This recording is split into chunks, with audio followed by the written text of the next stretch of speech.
Hello! Are we live? Are things alive? YouTube is saying they're alive, so I'm going to assume they are alive.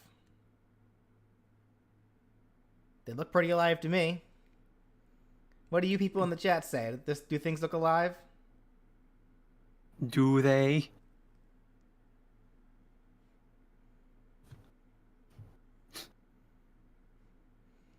Let's see. Let us see. Let us see. Let us see.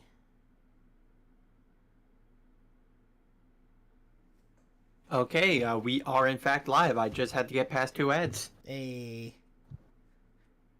How's everyone doing today, guys?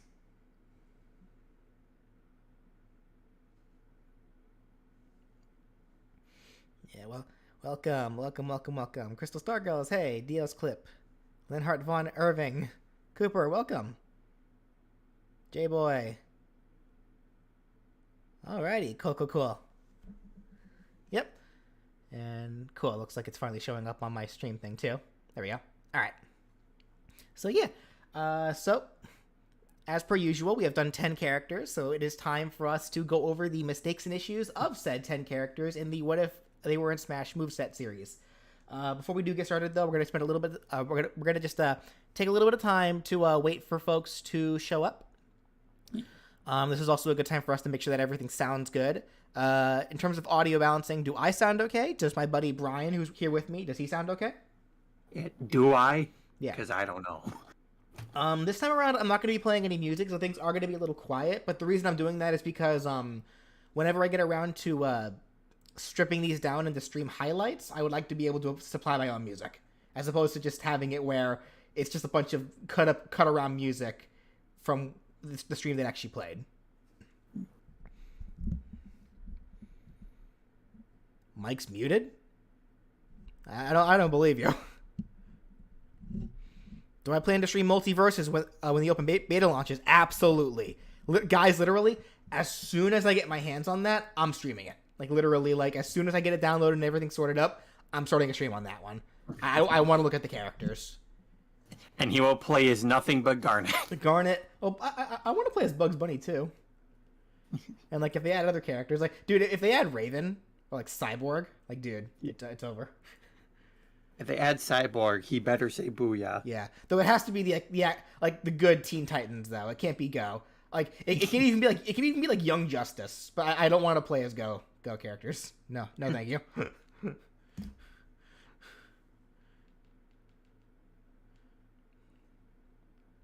Alrighty, so yeah, so what we will be doing. So once we get started with the mistakes and issues stuff, yeah, we're gonna go over characters one at a time, and I'll look at what you guys have to say regarding them. As per usual, if you guys have any requests, I do have the doc open for it, where you guys can type in exclamation mark request into the chat, and Nightbot should be able to show up and give you a link to the Google Doc. Please just be sure to follow the rules, but yeah, you can write down as many requests as you want there.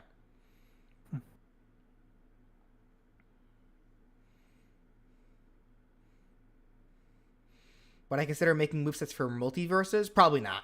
Like, I'm very interested in the game. I do want to look at it, but I don't think I'll be making movesets for it. Yeah. Don't ignore you. What did I ignore? Alrighty. Yeah, I am very much looking forward to multiverses. Like that game looks like a ton of fun, and I'm sad that I didn't get a chance to play it during the closed alpha, but yeah, when this open beta comes out, yeah, like I'll definitely give it a whirl. Will I choose Scarlet or Violet? I don't know yet. It depends on the version. It depends on the version exclusives.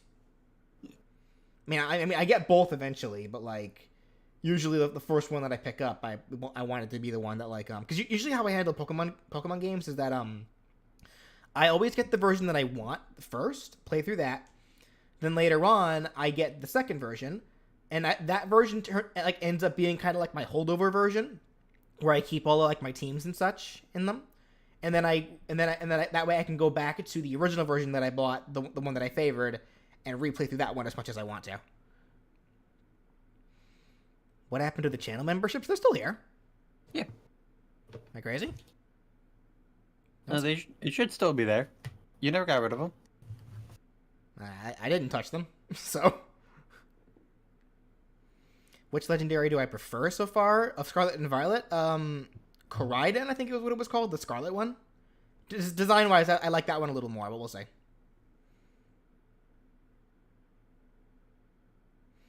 Wouldn't using Google Forms be better than a doc? I wouldn't know. I'm still trying to figure this out myself.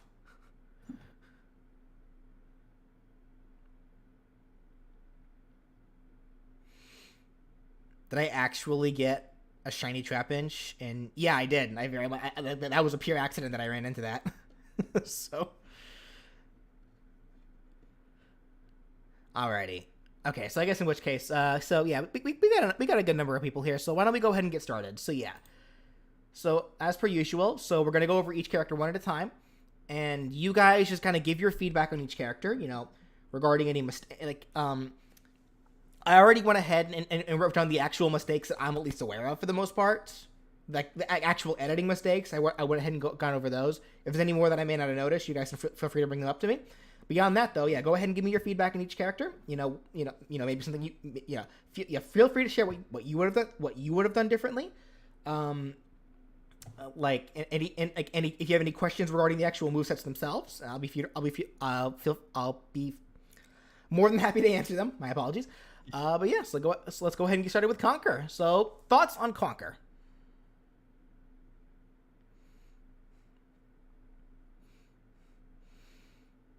Don't really like Conquer's Final Smash? Okay. Oh, and then he deleted it. Can one of Conquer's victory poses be where we see a missing poster of him on the milk carton, but then the camera zooms out and he surprises us, referencing the disturbing game over screen? Well, I already got the disturbing game over screen though. It's the one where he's sitting on the the game over screen. I'm thinking of like the game end screen. The game over screen. Well, that's not really a victory then, is it? It's like Conquer dead. Yeah, it's like yes, my favorite victory prize, being deceased. The dock is locked? It shouldn't be locked. Let me check that real quick. It should not be locked. I set it up beforehand to allow anyone in. Yeah, it says right here. Anyone with the link. Oh, but I forgot to change it to editor. Okay, now it should be good. Sorry, guys. Sorry about that. All right. Final Smash name, Conquer.ssb has stopped responding. Okay, sorry about that, guys. So the Google Doc should now let you guys anyone be able to edit it to write down the request. Sorry about that. Anyway. I see Conquer's Rapid Jab should be a chainsaw. You think that the chainsaw should be the Rapid Jab? I think the chainsaw is stronger than that. Wait, I know where you got that from actually. Because after I finished Conquer's moveset, I forget when this came out. I forget if it was before or after I made the moveset, but I saw that wasn't there like a Smash remix thing where they're adding characters and Conquer's one of the added characters? Didn't they make Conquer's Rapid Jab in that a chainsaw itself? Is that where you got? Is that where you got that from? I think so.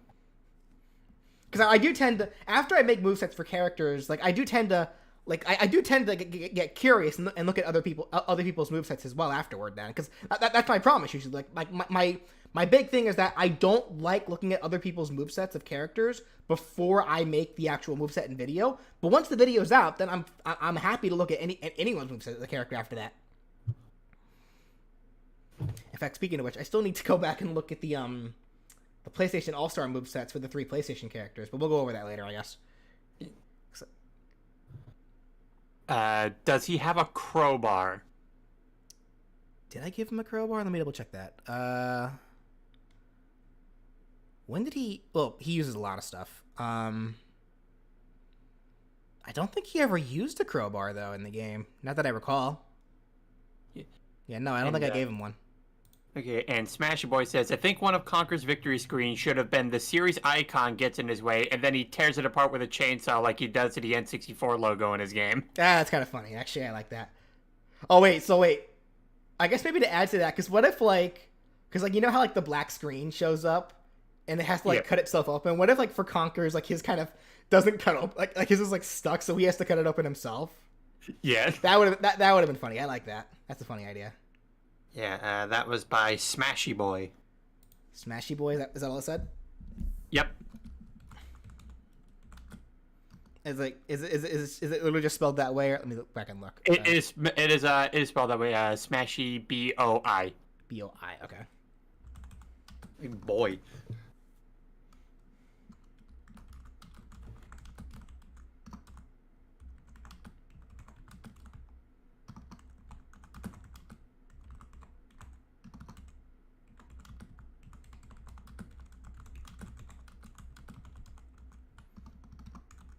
Yeah, that's a funny idea. I like that. Yeah. Would Mr. Bale count as a projectile after Conker jumps off of him? I believe so. Logically. Barrel appears in front of Conker. He jumps on it for a ride. Conker falls in his way. He can jump off of the barrel. He can jump off of the barrel as it goes, but the barrel will keep going if you do this. Yeah, I imagine it would probably count as a projectile. Yeah. I personally don't think the dash attack should use Frankie the Pitchfork. It honestly seems kind of forced to me. Everything in Conker is forced. I'm kidding. That's fine if you think so. Because I'm actually going to be upfront with you guys. I actually don't care for Conker that much. Like, after playing, when I was playing through his game, I really did not have that much fun. Like, I liked making the moveset. The moveset was fun making. But actually playing through his game was kind of a chore to me, if I'm perfectly honest. And it doesn't really help that, I don't really care for the game's humor. Like, that is, Conker's Bad Fur Day is very much the game where it's like, you have to be into that kind of humor for the game to have any relevant amount of, like, semblance in your life. And for me, it's just not the case. Like, that is not my kind of humor. Conker says a quip every time he does an action like grabbing an item or using an attack. That get annoying after a while. Probably, yeah. Though to be fair, hold on, let me finish writing this. Hold on. Conker jumps off. To be fair though, one thing I remember seeing with Multiverses is that they have the characters talk a lot in that game, and they will actually make comment about very specific things. So, like, that's kind of one of those things now where it's like, now that we've seen Multiverses do it, I wouldn't mind it if Smash did that too. But they'd have to have, like, a lot of different voice lines so that it wouldn't get repetitive over time. Yeah. Well, the thing, too, is that you'd also don't want to make something like that come up so frequently, because, I mean, look what happened look what happens with Bubsy. Yeah. Pusha T Jr., that's not how it works. You just type in exclamation mark request by itself with nothing else, and Nightbot will give you a link, and then you put your requests in that doc. For Conker's final smash, he says the F word, making the game's age rating 18+. Oof. No, I will not be doing Multiverses requests. Who would win, Conker or Banjo? I don't know. Ask Deathbow. Banjo's a bear. I'm pretty sure by default he wins. Fair enough. Plus, it's technically 2-on-1, so.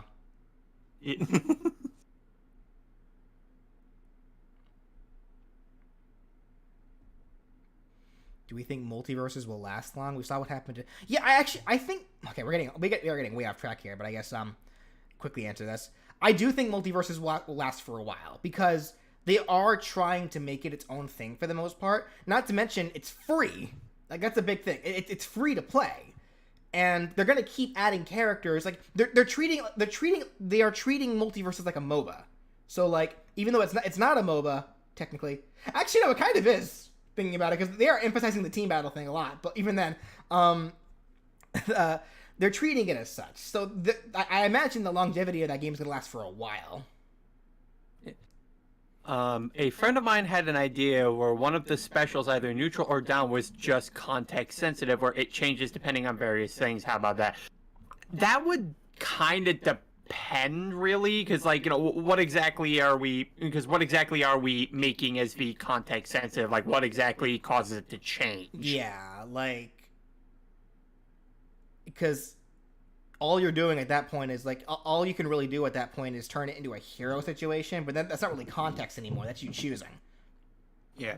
Because, like, especially, like, if we're to go by the idea of, like, okay, what if, like, depending on the stage, the special is different? I don't think that would be very well balanced for the character. No.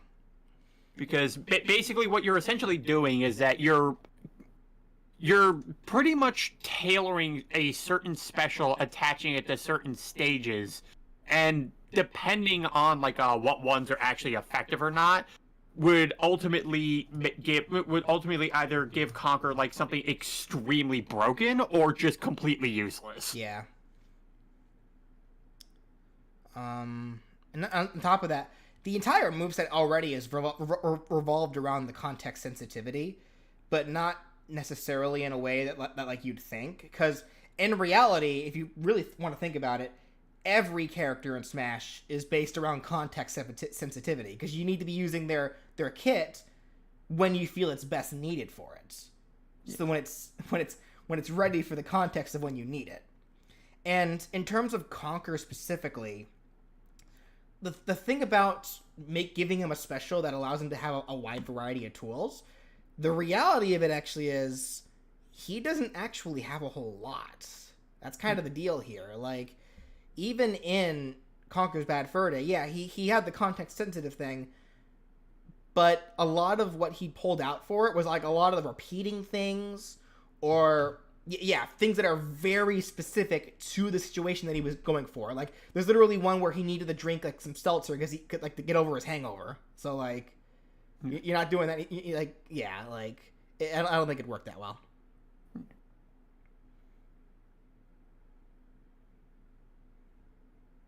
Conquer's down special on ground. When a projectile is coming, he reflects it with a bat. Down special on ground next to someone, hypnosis. Down special in air, anvil. Well, his down air is already the anvil, though, I believe. Let me double check that. Yeah, that's already his down air. And, like, yeah, I made his baseball bat the side tilt. So if you're just gonna, if you just want to remove attacks that I've already placed on other slots, you'd have to replace them with something else. Yeah. So there's really not much need to do that. Like, if you want to do that for your own moveset, that's fine. But, like, for this moveset in particular, yeah, there's not much need to do that.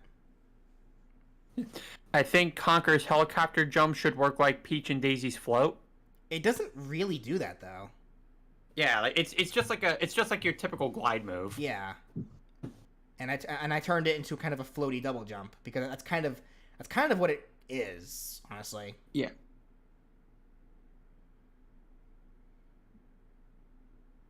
I've came up with Conker's Final Smash. His Final Smash should be a beehive turret that Queen Bee uses and says these quotes eat lead buzzes. I mean, that's just another idea for a Final Smash. Yeah. Can Conker wall cling? No, he cannot.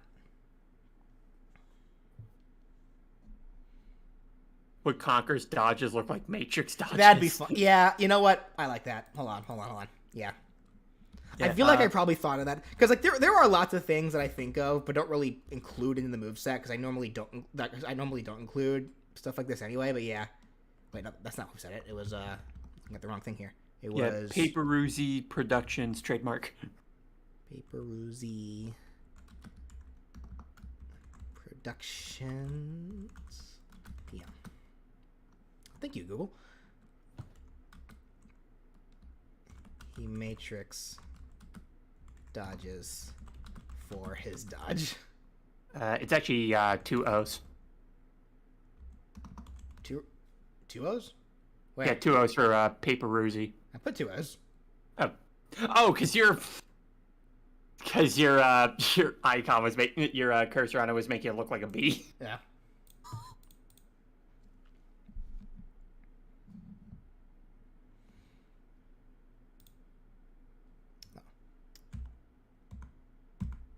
How long has Jibanyan been sitting there? Anyway. Hi.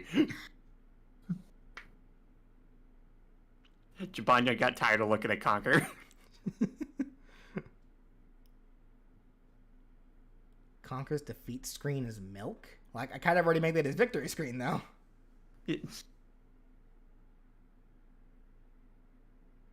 All right. Well, I guess are we? Okay. So I guess is there anything else to add to Conquer then before we go ahead and move on? Do I think Conquer and Wario would be good friends? No, because Wario doesn't get along with anybody. Yeah. Not even Waluigi that well. Like, they're partners in crime, but they don't actually get along that well. When swimming, Conquer gets water wings like he does in the early stages of Bad Fur Day. He could. But I guess it'd be kind of weird to think about because he does eventually learn to get rid of them. So I don't think it's quite needed. Since we're on Conquer, this is an idea Pizza Dude had for Conquer that I prefer more. I think the down B should be the context. We talked about that earlier, Mr. Maniac, and we kind of talked about how we didn't really care for, like, what it was. Yeah.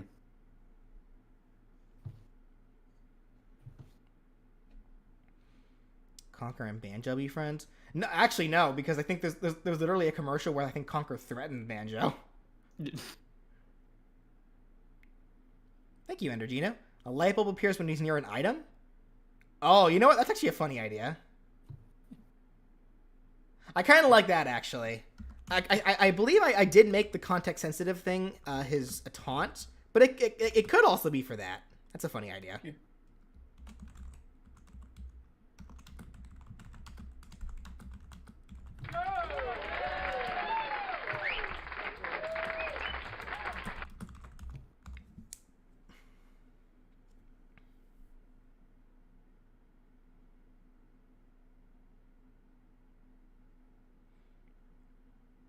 Would Diddy Kong and Conquer be friends? I think they used to during Diddy Kong Racing.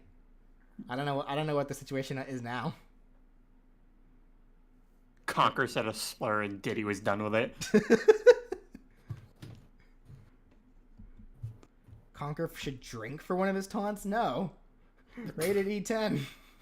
No, BJ, he's drinking milk. We all know that's not milk.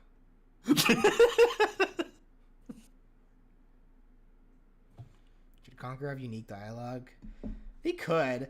That's kind of the thing now at this point, because like, again, and this is multiverses like totally actually like just spoiling me here. Like I hope at some point, like when and if we ever get like a new Smash game, I hope they really like go more into the crossover thing and like let characters from other games, like from separate series or even from the same series especially, have more unique dialogue with one another. Like I really hope they think about that at some point. We'll see.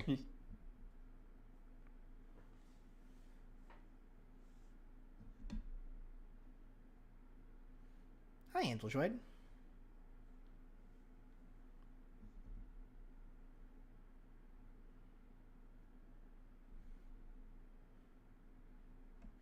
Alrighty, so then I guess are we good on Conquer then?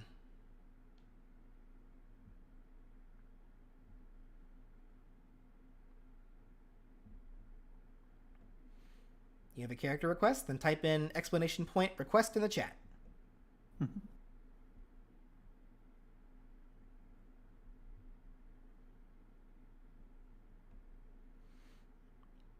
Alrighty. When's the next Nick Pick video coming out? Whenever I feel like making it. Alright. Skull Kid. So do we have any thoughts on Skull Kid?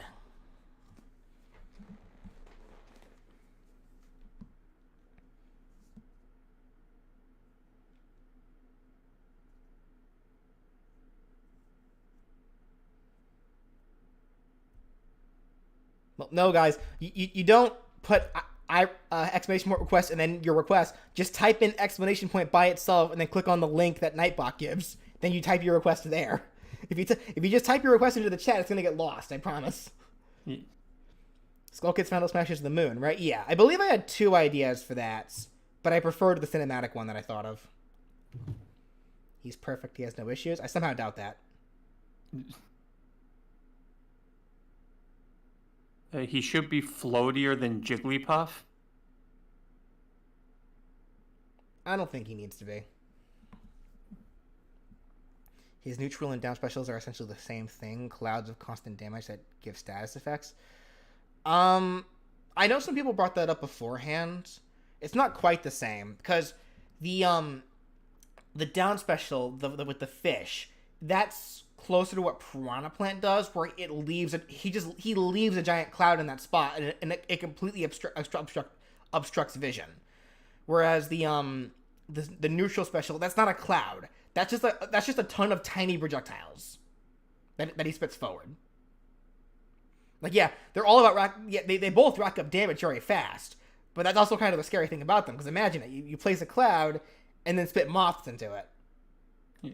Like, that's scary.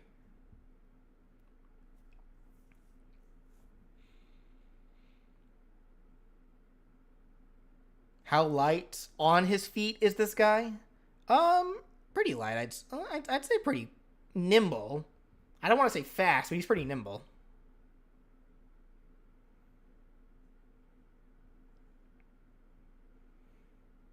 What if he used makeshift copies of the transformation masks for smash attacks?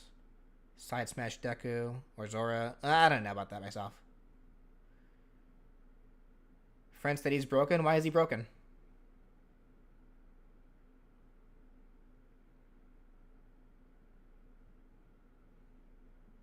The special should be based off of the transformation masks and their abilities, but he never uses those though. He uses the he only has the one. Yeah, the only masks that he actually uses technically, well, that Majora uses specifically, are the actual masked remains. Do I like Georg? I think it's fine. I think a special victory animation of Majora's masks receding into the darkness should play if Skull Kid wins a match with his final smash, just like what happens when Link is blown away. It's gonna get into like the big detail things. Side smash mini moon, I know they aren't a part of the moveset, but would Tattle and Tail at least be floating around? No, because they are not friends while he's possessed.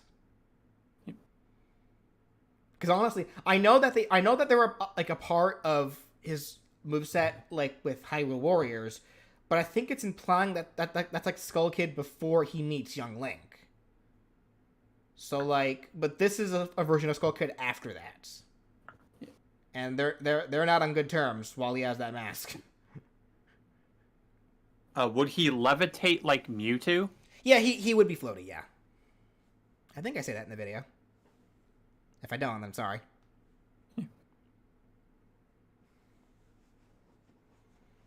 I've already done Goku. Shuckiest. Yeah. Skull Kid's Star KO should be the same scream that he does when he makes the moon crash into Termina. I think I know what you're talking about. Yeah, I imagine it could be something like that. One of his taunts should be him floating in place while looking straight at the player. I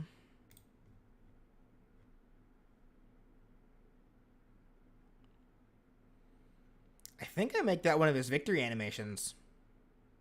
Yeah, I do. That's one of his. I made that one of his victory animations.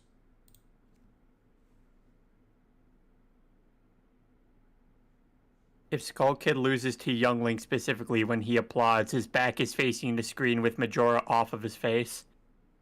Wait, what? Repeat that? If Skull Kid loses to Young Link specifically when he applauds, his back is facing the screen with Majora off of his face. That'd be funny. It won't let you use the Google Doc. Just exit out of it and then click the link that's right below you right there. Then try again, because again, I can't take requests right now. Like, I can't physically take any requests right now. They have to go on the Google Doc. Like, if you try typing any requests down in the chat, like, they're gonna get lost. The bells from the final hours could play during the final smash. Have I watched Duke of Dork's video on Dark? Nope. Because I said this earlier, I don't watch or look at any movesets for characters that I haven't made movesets for myself. So when and if I ever do Dark Matter, then I'll be willing to take a look at it, but beyond that, no. Also, Skull Kid should have the same floaty double jumps the PK kids do. Something along those lines. For the most part.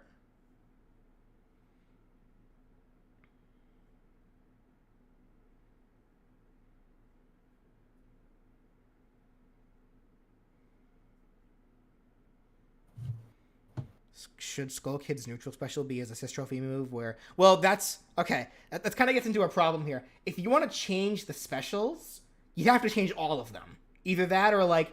Either that... Because the entire point of the specials are all to reference the masked remains.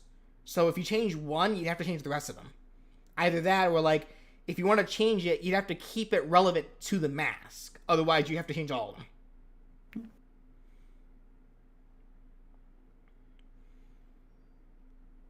Yeah, you can do that all plushed out. Yeah. If for some reason you can't go into the dock, then yeah, just you can just comment on a video then.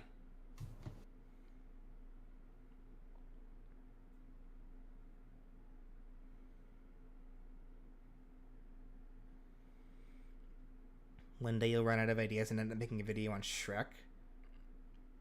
I mean, I don't think I'm running out of ideas anytime soon, because you guys keep giving me requests.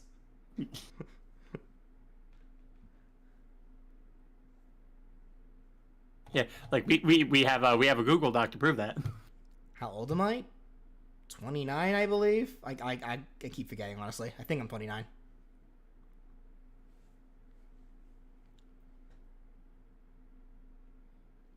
Skull Kid's victory pose should be scaring young Link and Epona. Huh. There's a Brandon in the chat. Why isn't he in the call? Rude.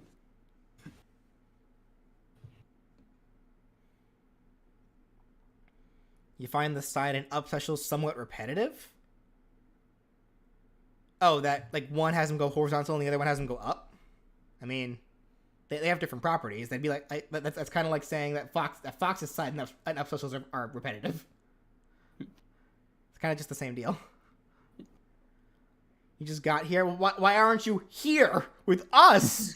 I feel so betrayed. Where is our friend?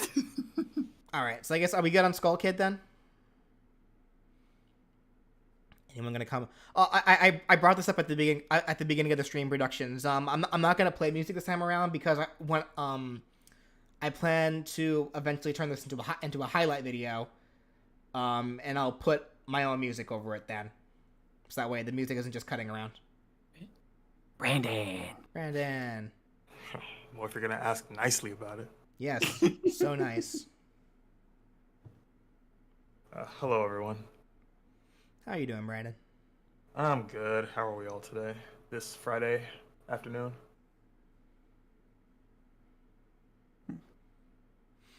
All right, so then... Yeah, so then I guess are we good on Skull Kid then?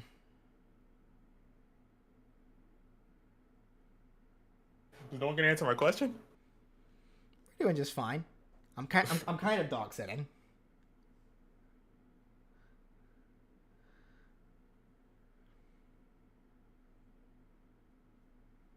Hello, chat. All right, so nothing. Okay, so let's go ahead and move on then. So, the Scout. Okay. I'm sure folks have lots to say about the Scout. Yes, Mr. Maniac actually just sent me something to read off because, he definitely had a lot to say on the Scout. Yeah, because he's Mr. Save TF2 guy. Yeah. Christ. Yeah, he said, okay, first thing for Scout, random crits, no, but we've had this you're wrong. before, you're wrong. so You're wrong. on. Random crits are in TF2. Get over it. Loser. Nerd. 2, personal opinion. I feel the Sandman ball should be the neutral special. Granted, given how you made the moveset, fair enough. Just what I would have gone. No, just what I would have gone for. 3, another personal opinion. While I do feel like your way of including Bonk is one of the best ways I think it could have been done, I personally feel like the only way only attack Scouts should use under the effects with Bonk is his smash attacks. For those who don't TF2, Scout can't shoot guns or use his melee weapons when he's under the effects of Bonk, with one technical exception. Should you have bats like the Sandman or the Atomizer held out, you can still use his taunt kill. Now, since you, BJ, made Scout's forward smash that said taunt kill, if I recall, to me it makes sense that he should be able to use that attack and probably his other smash attacks. I think what you chose makes sense, but this is me being the TF2 nut, and I am thinking it make a bit more sense. And lastly, 2 mistakes. 1, far as I'm aware, the Atomizer is pronounced Atomizer compared to Atomizer, like you said. Sorry to be that guy, but I figured I'd point it out. And 2, I believe in canon, Bonk is a soda, not an energy drink, which may explain why you can't find it at the store. No, well. Also, is it Atomizer? I don't think I pronounce it that way. I'm pretty certain Atomizer is how you would say it. Yeah. Let me go back and listen to that. Hold on, I'm curious. I don't think I said Atominzer because that doesn't even sound right. Taking the crits away from Scout is like taking the crits away from Hero, and I will not have that. We have taken the features you. You will not alter his character. I mentioned the bat during his jump, so let me see here. The Scout's main gimmick compared to the other mercs is being the only one with a natural double jump, but since everyone in Smash has one, I feel it only right to give the Scout 3 jumps. Letting him keep his mechanic of having more jumps than most characters, plus they could also reference his Atomizer bat, which does... that's what I said, Atomizer. Like, am I crazy? Like, Atomizer, that's what I said. Like... more jumps than most characters, plus they could also reference his Atomizer bat, which... That's what I said! What? Now I'm confused. Anyway, I do see your point, though, regarding... There's no N in Atomizer? What? Atomizer? A ton? Is that what you said? Atomizer. Atomizer? Atomizer? Oh, is it Atomizer? Is that what it is? Yeah. Probably. Okay. Well, whatever. Okay, that should be not being able to read then. Fair enough. All right. Anyway. Okay. I got you. All right. But then going back to regarding what you said with the side smash, the Sandman, I get your logic there. Like lore wise, I get it. But for balancing reasons, I don't think he should be able to use smash attacks while completely, as he is with the bonk. So. Yeah. Okay.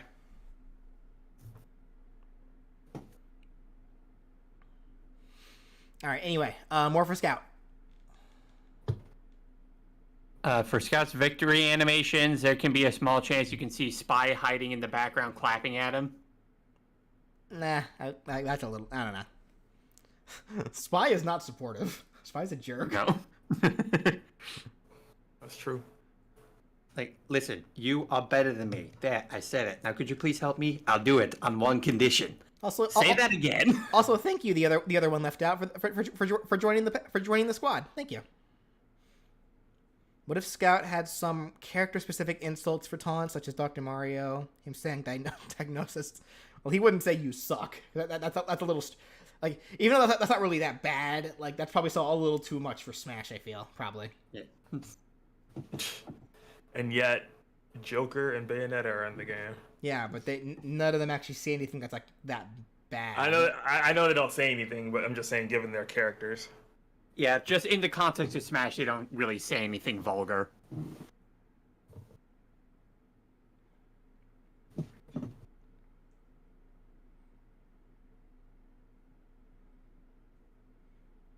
Would the iconic bonk voice clip play when he hits someone with his bat? Well, probably, yeah. I imagine so. Yeah. Yeah.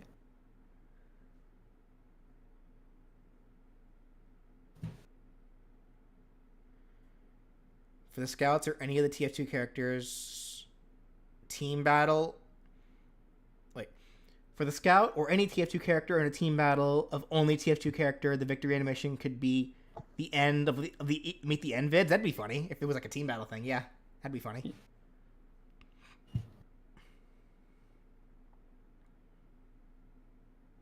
Will Spy get a moveset if he gets enough requests? Thank you, Endergeo.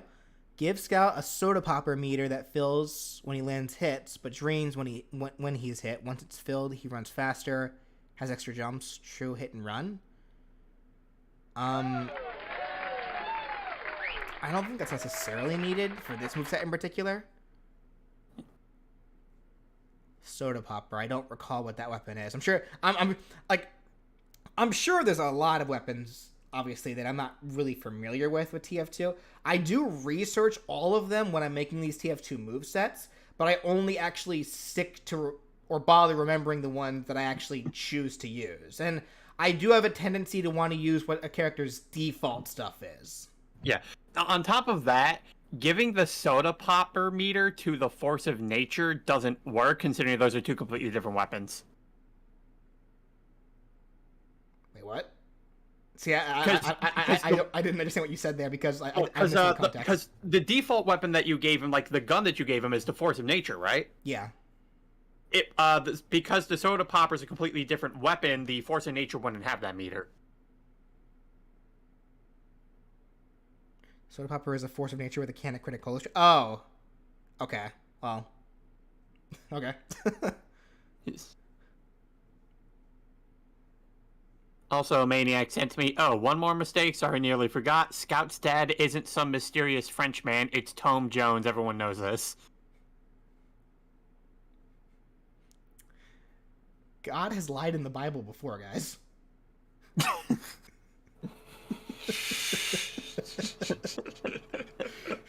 Anyway.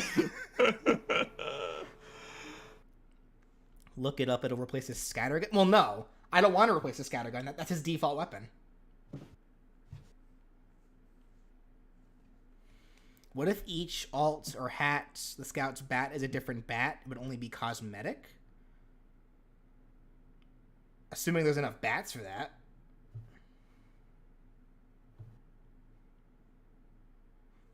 Make side special cleaver throw to add more variety to the weapons. That's not a default. Nope. Sigmaster. Scout was the victim of the bite of 87. His name was Jeremy. Oh no! That makes way too much sense.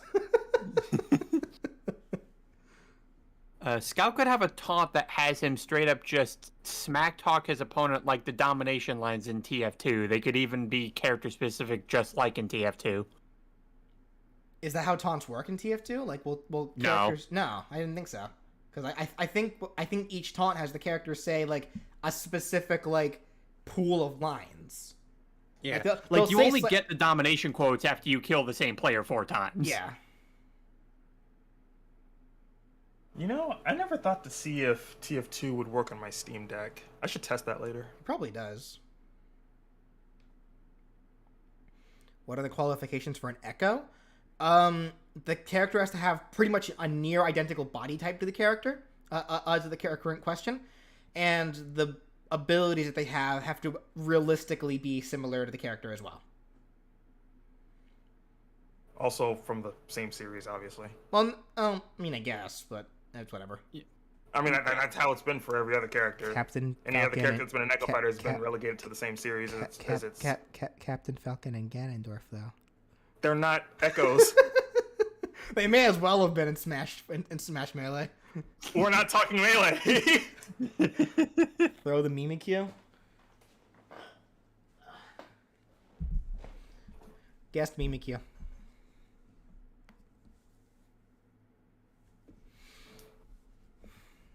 Was that the gun of 87? Or was it the bonk of 87? When he deals critical on a fighter with one of his bat or similar moves, he'll yell bonk.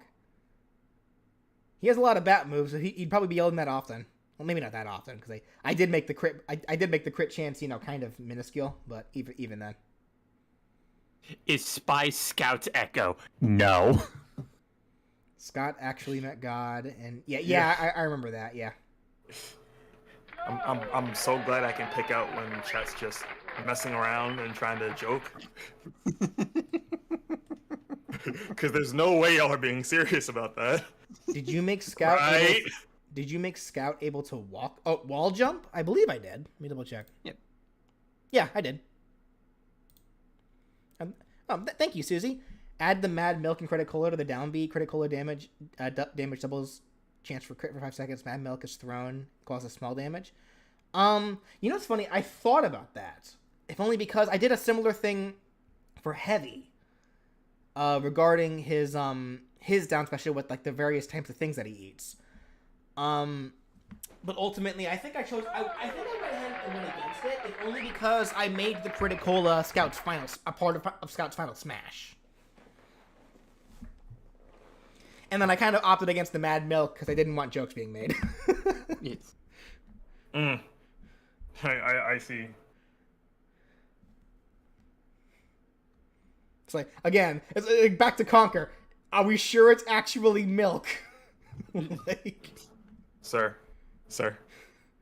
anyway. This is a family channel.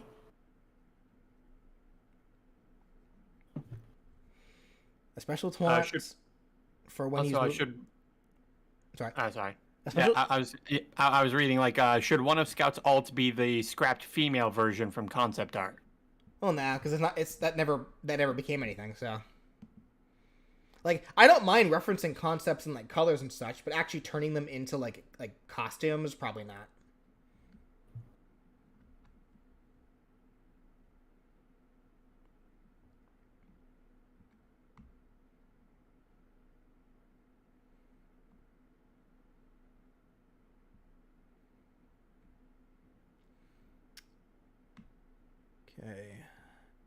Okay, a special taunt for when he's moving around is him yelling, "I'm running circles around you." Could also be done while attacking. Would be a perfect way to mess with a foe while comboing them. Is there ever a point where he's able to yell that out while he's attacking? Well, even then, I feel like in the context of Smash, being able to attack in the middle of your taunt just seems kind of no. I mean, Luigi would like to have a word. Well, I mean, there's an actual hitbox to that move, Yeah. and it's also so slow that you kind of have to run into it.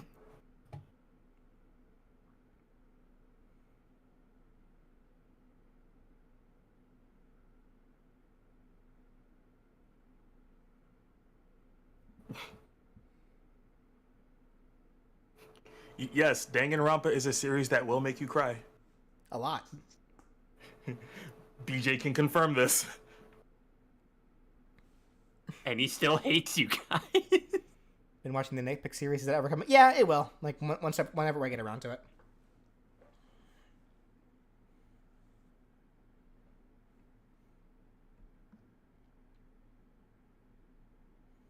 So what's the biggest mistake I could ever make in my life? Getting attached to anyone in Danganronpa. All right, are we good on Scout then? Since we seem to be kind of getting off topic here.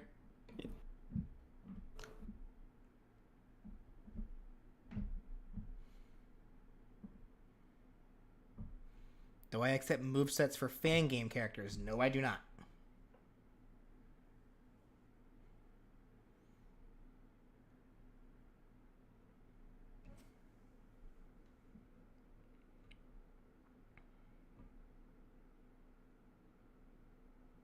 All right, go ahead and move right along then. Cynthia. Now, real quickly, I'm just going to say real quick, I have not seen the most recent Pokemon Journeys episode, so no spoilers in the chat, please. Otherwise, I will insta-ban you. Oh, there's your warning, chat. Because I know that Cynthia is a big part of that episode, so please no spoilers. I want to watch it unspoiled. Yeah, don't do it. It's not worth it. So this is Cynthia. So Cynthia, who I gave Garchomp, Togekiss, and Spiritomb. Because Lucario is already in the game.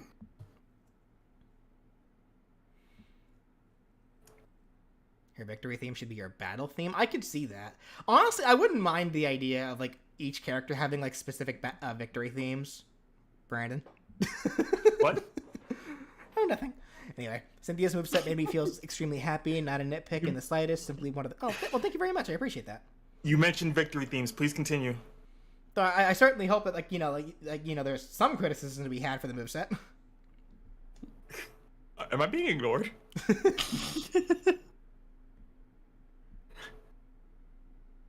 Man, you want me to come to this call and now you just ignore me? Do I ever do characters that aren't requests or just characters that yeah, I've done that before. Like I did that for I mean, I technically the first batch of characters that I've ever started with were characters like that because I needed to do characters, before people wanted to request. And then Slime, and then I had 4 personal picks as well. Like well over a year ago. Year and a half ago, actually. So, I guess the question now is, does the chat want me to do more victory themes for these characters? I think Cynthia needs a Volo-themed alt. Okay, that's actually the funny thing. I'm actually going to go ahead and write that down here. So, Cynthia came out. The video came out before I played Legends Arceus. I think before Legends Arceus even came out. So, like, honestly, I think if this moveset happened after I played Legends Arceus, more than likely there would have been a Volo alt. Full discretion. So, if I played Legends Arceus sooner, Volo probably would have been an alt. And then $5 from Dark Meta Knight, thank you. Just wanted to say Spiritomb is my favorite Pokemon ever. He's basically to me what Flygon is to you. So happy seeing him here. I'm glad you liked it. I know somebody asked earlier in the chat, how would Spiritomb grab ledges? With his Keystone. With pure will alone. I'm sure I'm sure he'd probably just like grab it like his mouth, like the side of his body or something. Yeah, he just latches onto it with his Keystone probably. We'll see. Yeah, there's a Keystone like up to the, just placed on the edge of the stage, and that's how he hangs. I do think Volo has a different enough personality. He should have been an Echo. I don't think Echo was necessary because then you're just making an Echo for the exact 3 same Pokemon. And plus, you got to think about it as well. Red and Leaf, who are part of the same moveset but are alts, Leaf does have different animations from Red. So, but because it's just the trainer in the background, like, it doesn't actually affect the real moveset. So Volo could have very well been, an alternate costume for Cynthia and had different animations that matched him better than it did for Cynthia, but still have been just an alt because he's just a background element. He may as well be an aesthetic because the real playable characters are Garchomp, Togekiss, and Spiritomb. Yeah, and then for like Volo's final smash. Oh, here comes Giratina.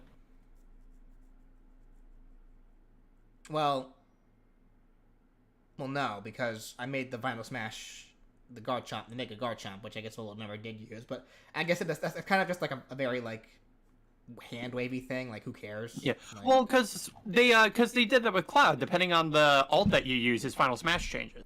But, like, I don't think I made Garchomp's Final Smash cinematic. So I'm not sure how that would work properly. Plus, if I recall correctly, I already made the Sinnoh Trainer's Final Smash Giratina, so...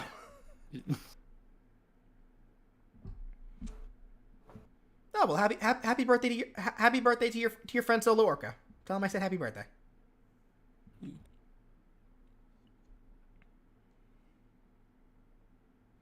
Pokemon should have a small chance to crit. I feel like we're kind of way past that now. Oh god.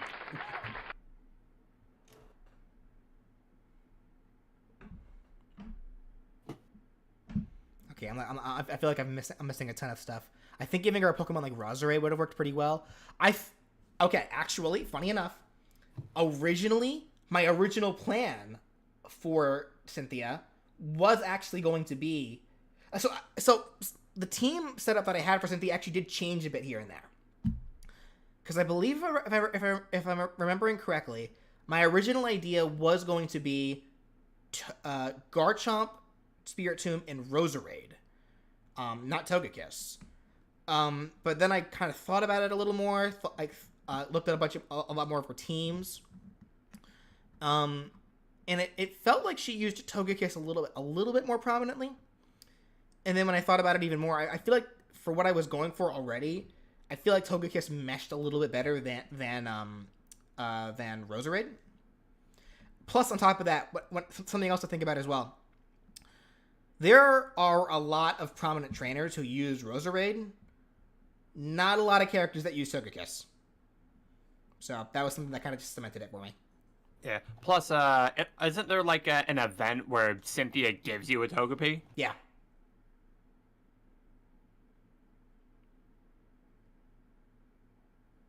To be honest, picking Togekiss allows for Volo to be more seamless. Yeah, because I don't think Volo didn't have a Roserade, did he? Because he had Garchomp, Togekiss, and Spiritomb. He had an Arcanine, the Hisuian Arcanine. Well, yeah, because actually no, because I think that's what replaced Melodic, because Melodic wasn't in Legends Arceus. Yeah, what were the last two? Was one Roserade? I forget. He did have one.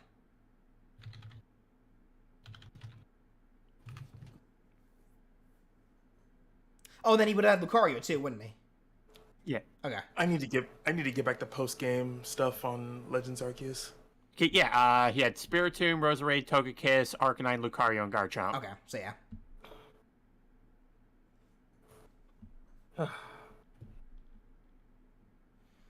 Bit off topic. What Pokemon game would you recommend for anyone who's seen the anime but hasn't played the games?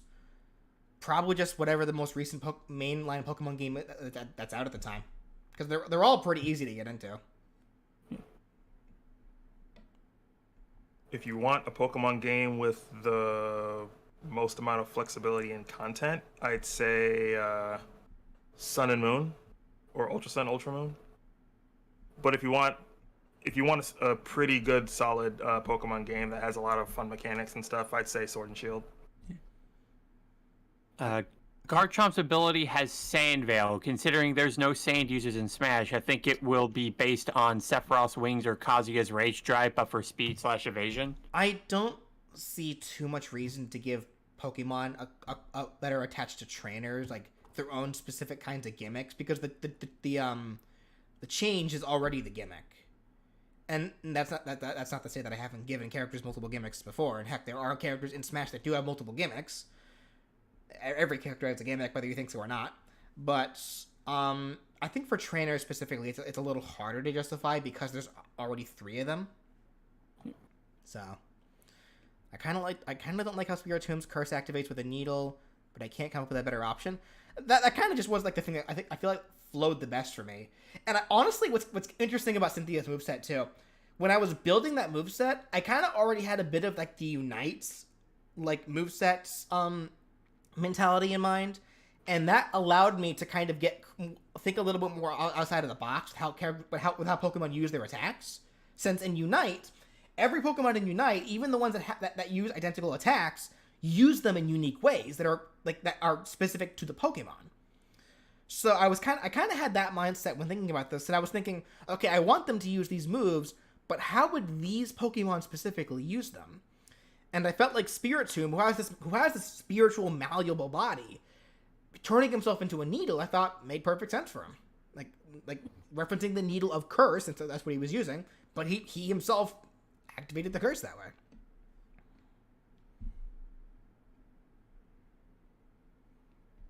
Never watched or played Pokemon, so a little question: what's the difference between Cynthia and Pokemon Trainer Sinnoh? Since Cynthia is in the Sinnoh League, well, they're Pokemon, like because. The Sinnoh trainer is just the playable protagonist that you play as, and Cynthia is the champion, so she's effectively like the final boss of the game. Do I think Mega Evolution should be a thing in Unite? I don't think it's needed. However, it does need to come back to the mainline games.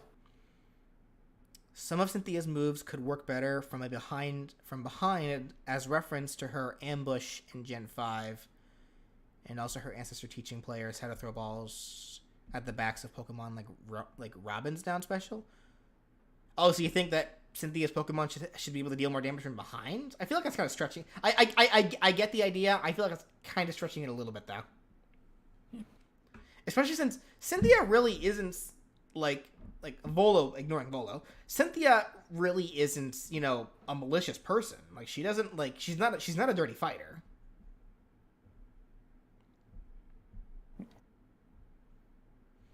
What if Garchomp's other ability, Rough Skin, could do 1.5 damage from being hit by... I feel like that'd be way too broken, honestly. Yeah. It would need a moveset that if I were to give a character a gimmick like that, the moveset would need to be revolved around that. And I feel like for Pokemon trainers specifically, giving them extra stuff is kind of unneeded. Yeah. I mean, do you want to give Little Mac another losing matchup? Yeah, really. It's like, I can't recover, and I can't even punch this thing because I hurt my hand. And I'm wearing a boxing glove. How's that work?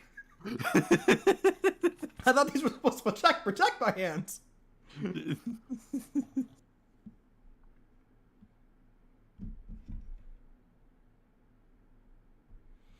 right, so then are we good on Cynthia then? Because it definitely seems like we're getting off track here.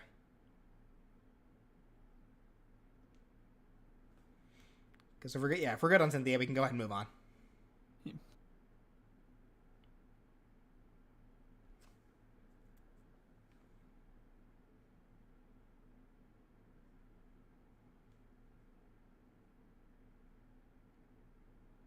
I'm waiting to see what people say.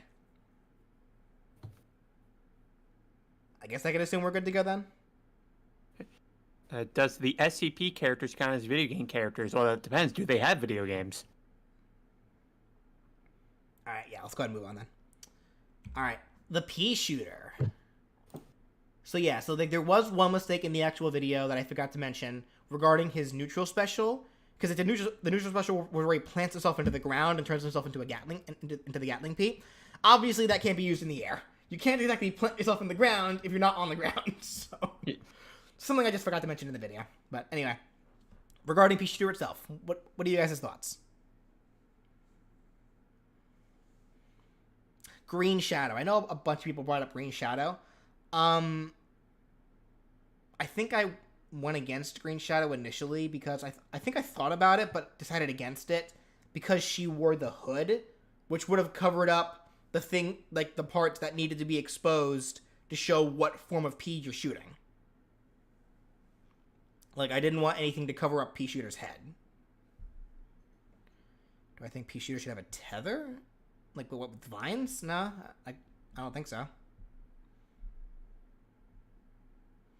Personally would prefer the Garden Warfare look. Would go for that. Otherwise, a great moveset. Okay, yeah, I'm actually kind of confused about that because a lot of people brought that up where it's like people say they preferred how it looked in Garden Warfare compared to Battle for Neighborville. It's like, really? Because the Garden Warfare stuff looks ugly. like the Battle for Neighborville stuff is a lot more stylized, and honestly, I feel like those designs would actually fit better into what Smash, like the Smash.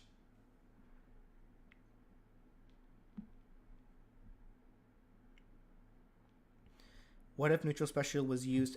If neutral special was used in the air, what would happen? Nothing. It would just fail. Yeah, well, Grunkle G suggests, what if using neutral special midair made it dive down, sort of like Garchomp's dig? Nah, I don't think that's needed. Just go to the ground. Plus, I can see a lot of people accidentally SDing themselves for that. Well, you know what? That's their fault.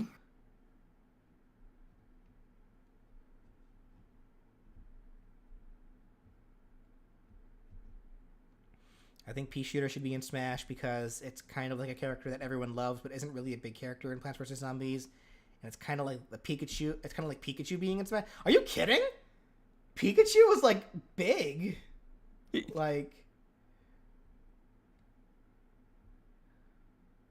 I kind of get what you mean, like with the idea that like Pea Shooter is like the icon of Plants vs. Zombies. I get that, but like I'm not even sure if it's comparable, honestly though.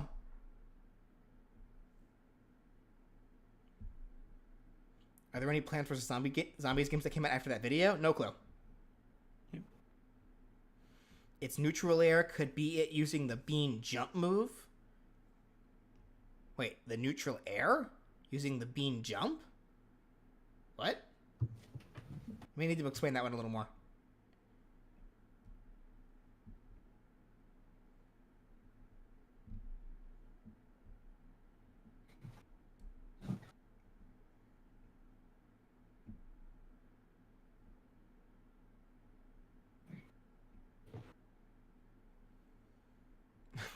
For Pea Shooter's neutral special, it uses itself.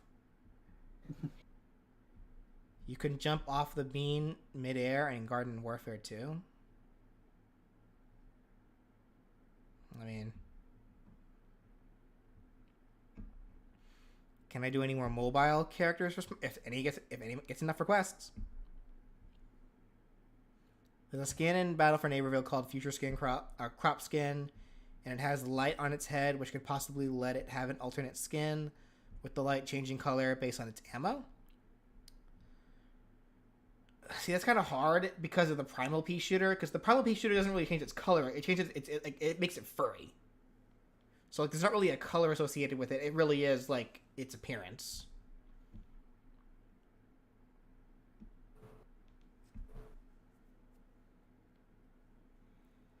Neutral special can be the potted plants. Oh, so what I did for Crazy Dave. Do I prefer Crazy Dave or the pea shooter in Smash? I have no preference. Wouldn't it get confusing if Crazy Dave used the pea shooter? No, because the pea shooters that Crazy Dave uses are tiny, whereas the pea shooter that like is playable, that I made playable, is like the big one, like the tall one, like the one with like the extra like with effectively, yeah, the Garden Warfare / Battle for Neighborville style. Whereas the ones that Crazy Dave uses looks a little closer to how they look in like the actual like tower defense games. You've played both those games, right? Yeah, half reluctantly, because I loved the first game. Second game is garbage. Yeah, I was gonna say, were any of them any good? The first game is amazing. The second game is garbage. Mm. And I remember like there were so many people that like got onto me for that one. I'm sure I talked about this before when I did Zomboss, but like there were so many people that got onto me about that for calling it garbage. But like it's a problem when you have to sit there and like when you're like reasoning for why it's a good game. It's a great game when you apply the fan mods. That's not helping its case, guys. Like, But you have to mod the game to make it good. It's a great game when you're using the fan mods. Like Sonic 06 is a great so, game so, when you so you're admitting the game is bad otherwise. Sonic 06 is a great game when you apply the fan mods. Anyway, thank you, Endergeo. Pea Shooter shows seed packets for which P type? It could. That could be like another way to like show what type you're using, but like either way. Maniac. I remember back when you vented me. Yeah. Like I did not enjoy playing. Like that was actually just a bad time for me playing that game. Yeah. EA ruined Plants vs. Zombie 2. Oh, EA ruining things.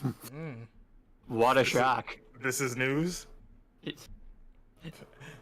I shouldn't be so aggressive about that. Kind of off topic, but do you think Pea Shooter would get along with Heavy or Soldier? Well, for Heavy, I'm sure. I don't know. It's a hard call there. For Soldier, here's my main question: Is the Pea Shooter American and patriotic? That's my question there. You forgot the Super Scroll joke. I figured. No, I didn't forget about it. I just chose not to do it. I got tired of it after a while.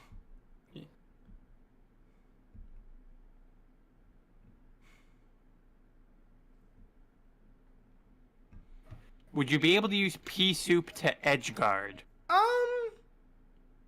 Good question. Let me go back and look at that. Cause yeah, down tilt. Pea shoots liquefied pea at the ground in front of itself, which pops those away. This becomes flames if the fire pea is in rotation. I guess it could be one that kind of dips a little bit below. So yeah, you could. Like, I mean, they already have Steve with his flint and steel, just like, who's to say that other characters can't do the same thing? What do you think about letting Pea Shooter escape being buried with less effort because it's used to unburying itself? Nah, because like there's willingly burying yourself and then being forcefully buried by something else. Like I feel like mentally there's a difference there, and even then, yeah, like for balancing reasons.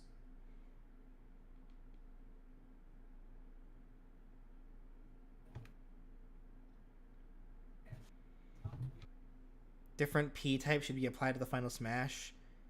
The electric P's should... Okay, electric P's. So I'm actually going to go ahead and write this down because I know a lot of people brought this up.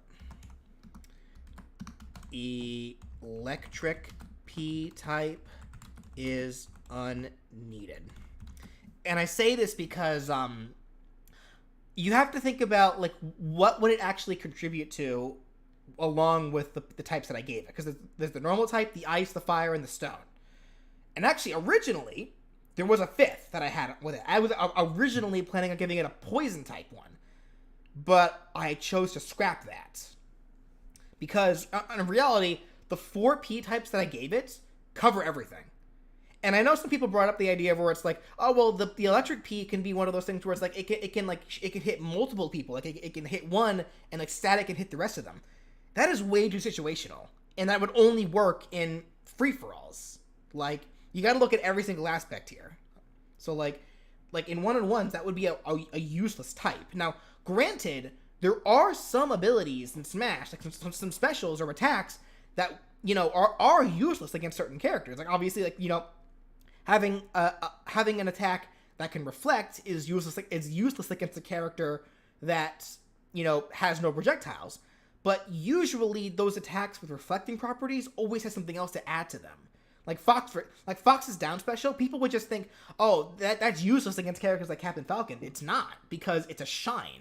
Like it's a quick get off me tool. Same like I you're gonna have to correct me here, Brian and Brandon.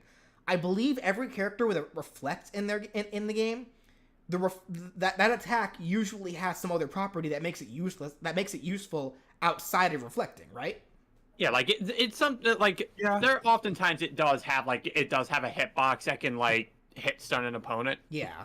So like you have to look at it at a way where it's like, can this attack be useful, or can this attribute be useful for any situation? And I couldn't really see any way to incorporate the electric P that the other P types didn't already accomplish. It would just become repetitive at that point.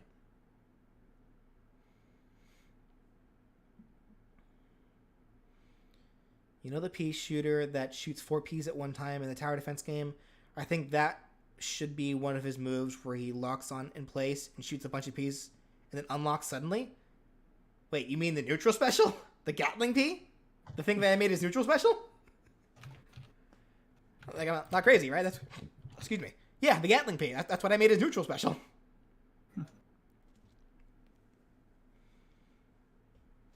The SpongeBob pea shooter is cursed. I hate it.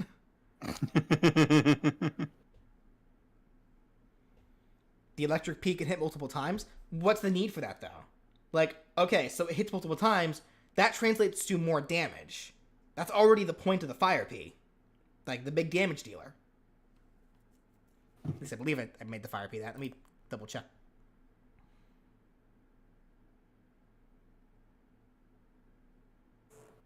Yeah, because the fire pea burns foes, which deals damage over time.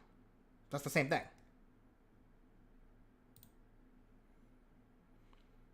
How do I think Flowey would react to pea shooter? I don't know. Is the SpongeBob pea shooter even canon? I forget where that I remember finding that image on like the official like Plants vs. Well, I don't know if it's official or not. The Plants vs. Zombies wiki, like Wikia or whatever, where I was looking through all the different pea shooter types, and that was listed there. Like I found that image on like that wiki site, so I imagine that it was in some game. I do remember it saying though that like the promotion that for whatever game had that like, no longer exists. So I'm not quite sure, but I do know that it was apparently in some game.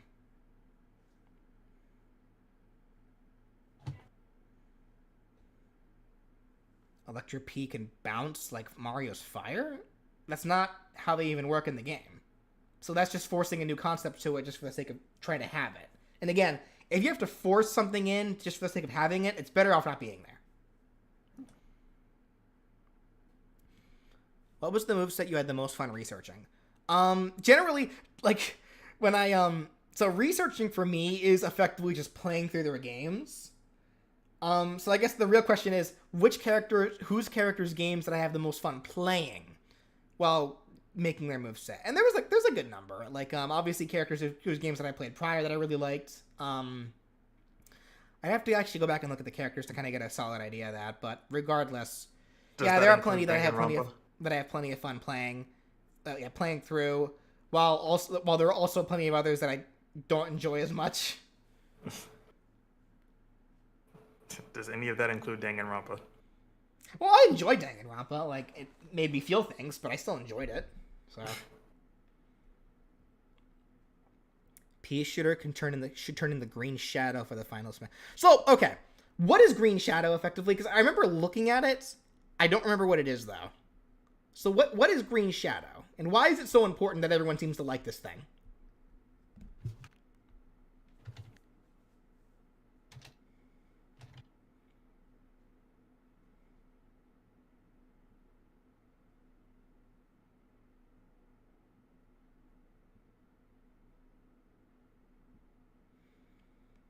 Oh, they're a plant superhero that is a pea shooter. So it's a specific pea shooter. Yeah. So it's not even like a species. It's just a pea shooter. Like, it's a specific character. Yeah. Oh, then you guys want a moveset for that. You don't want that to become a Final Smash. Are you sure about that? Like, just request for it if you want to see it.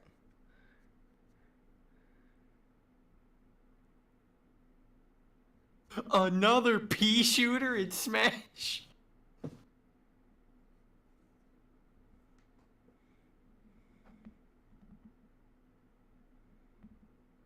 When Pea Shooter dies in stamina mode, its head could pop off similar to the zombies from the Source game. I don't think that's how. I don't think that's how that works though. Like, when plants are killed, they just disappear. Like, they don't have any special animations there. 103 gigabytes. I cannot. Would Pea Shooter's appearance work similar to Pac-Man, where certain attacks have Pea Shooter shown in his appearance from the third Pea Shooter games, or the Tower Defense games? No, it can stay looking the same the entire time. Like, there's no reason why it can't just stay looking the same. It just shoots peas from its nose, so not much reason to change how it looks.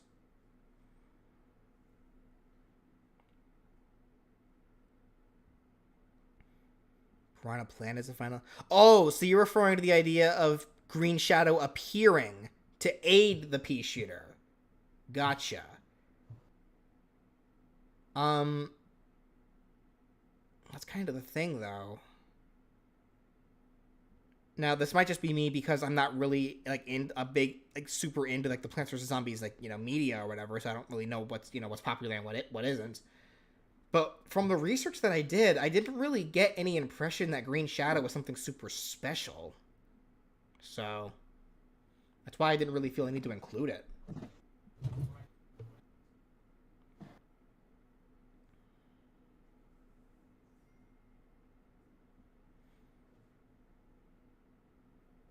Green Shadow doesn't really do much in her origin game.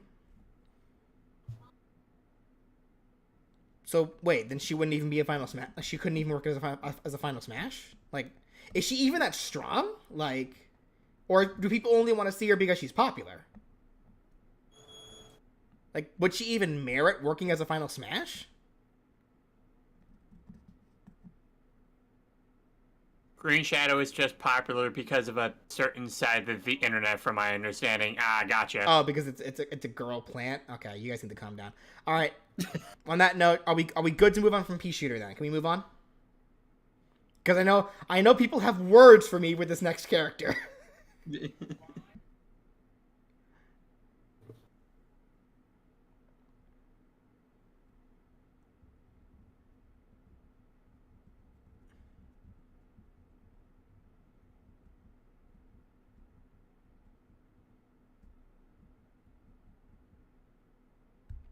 All right, I guess we're good to move on then. All right. Shell. Let me just preemptively type this. The moon is lame.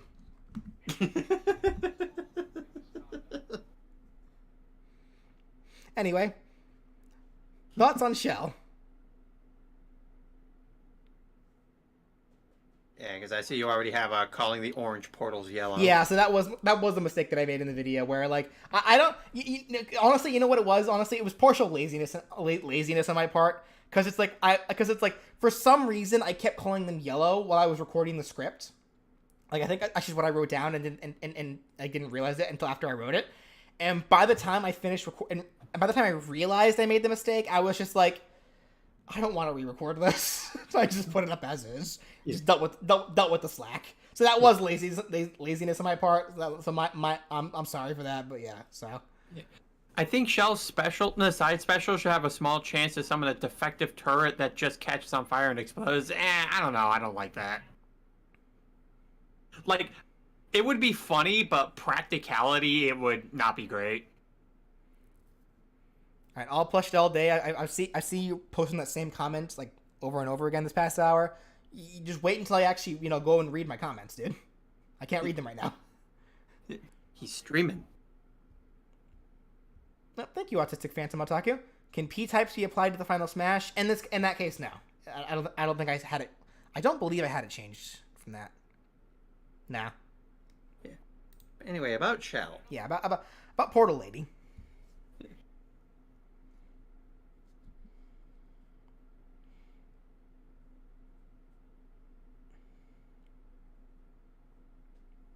But okay, I guess to actually talk about the moon thing real quick to kind of get that out of the way, because a lot of people really wanted a final Smash which showed Shell like portaling opponents to the moon and all that such. But it's like, I get it, I do, but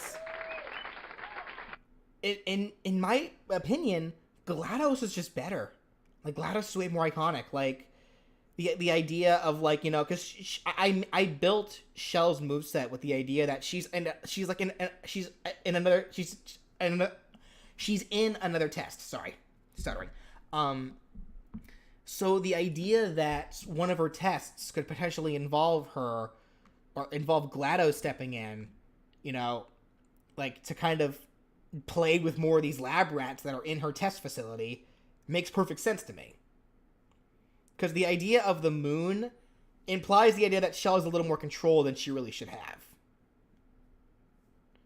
Plus, also, like, I feel like people say that the moon's iconic, but if you go up to somebody who's never played Portal but has heard of it, if you ask them what they more likely have seen, the moon scene or have heard of GLaDOS, they're more likely to tell you that they've heard of GLaDOS.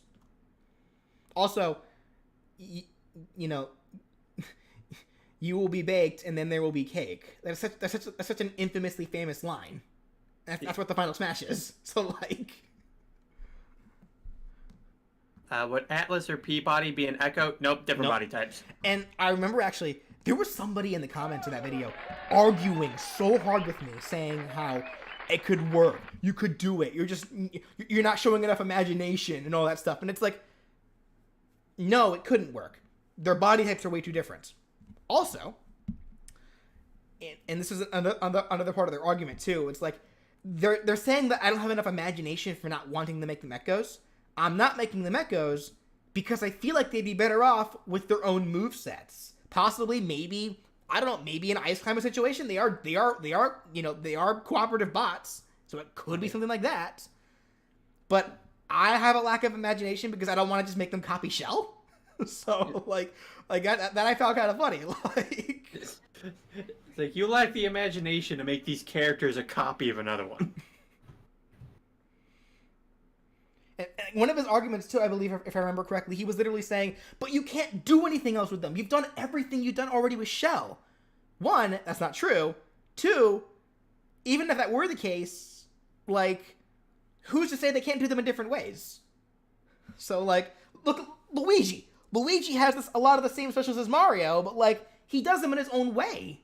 Like, Pichu's the same example. Dr. Mario, things like that. Yeah, they have similar specials and attacks, but they use them in their own way. So, who's to say that they still can't get their own moveset? So what's the problem with that? Repulsion Gel as Shell's up special? Isn't that exactly what I did? Yeah, that's exactly what I did.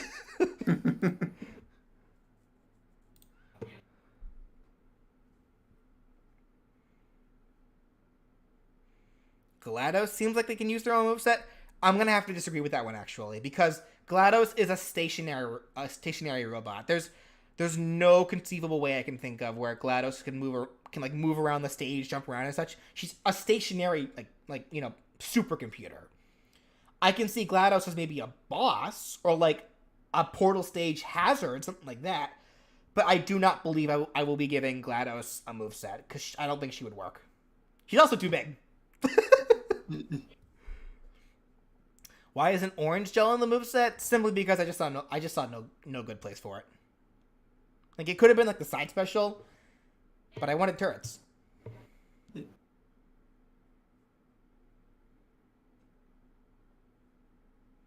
Should have been the aerial faith plate instead. Well, tomato, honestly. It could have been either or. They both are the same thing. So it's like...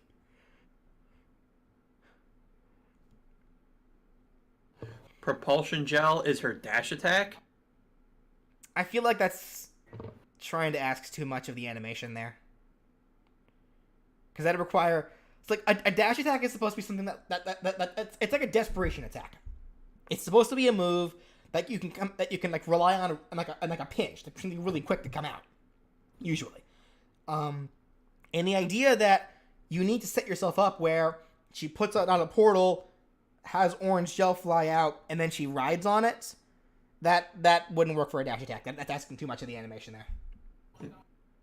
You could do it, but then it'll have a terrible amount of start lag. Also, BF1 cheers. Why use a Q for a down for a down B when an orange be more unique? Wait, who said wouldn't orange still? I mean, I don't know.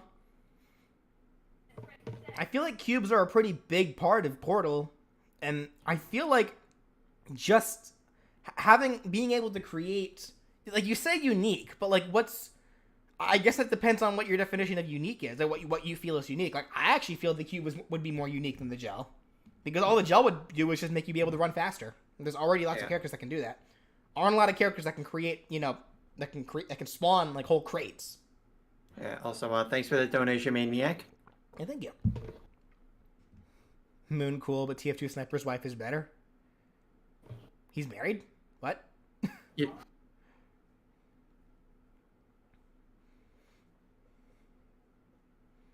Thank you, Clever Profile. I appreciate that.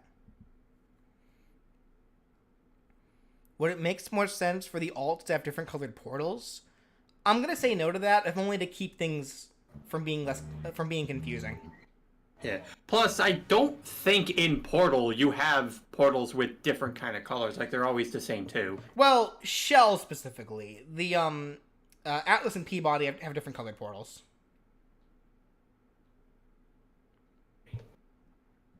The voice actor for Sniper is married to the voice actor for GLaDOS. Oh, cool. I did not know that. Has he done SpongeBob? Yes, I have done SpongeBob. Yeah. Bird, I will answer your question later, whenever we get around to those characters. All right. So, anything else for Shell, or are we good on Shell? Actually, Adam Bomb brought up an interesting question. What about if there are multiple Shells in the game?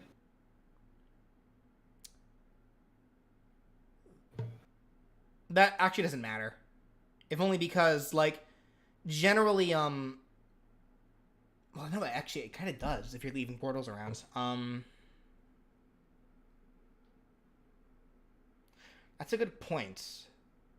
That is a good point. Okay, let's say this then. Portal colors are always the same, but they'll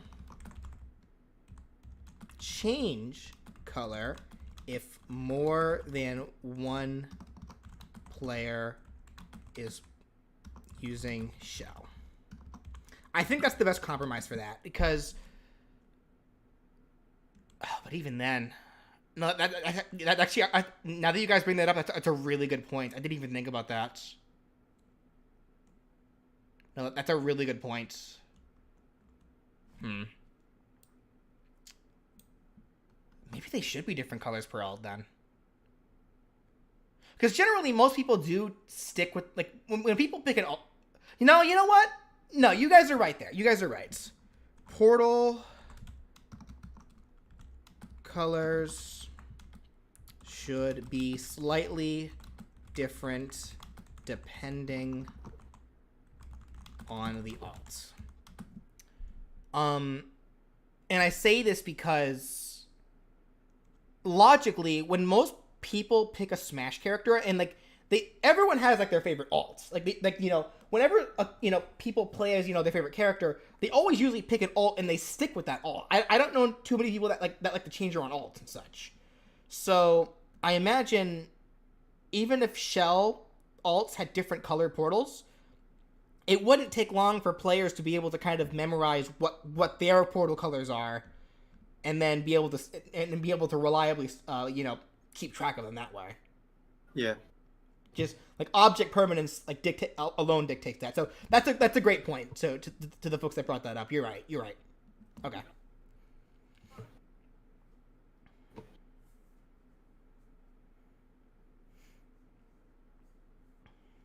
Now, as for what color portal each alt would have, I don't feel like going into that. We'll save that. We'll use your own imagination. Yes, the moon is lame. It's just a giant rock in the sky. That we can only touch with a rocket ship. Yeah, the sun is cooler. Praise the sun. Salute the sun. We were told it was made of cheese, but then we were lied to. Yeah, salute the sun.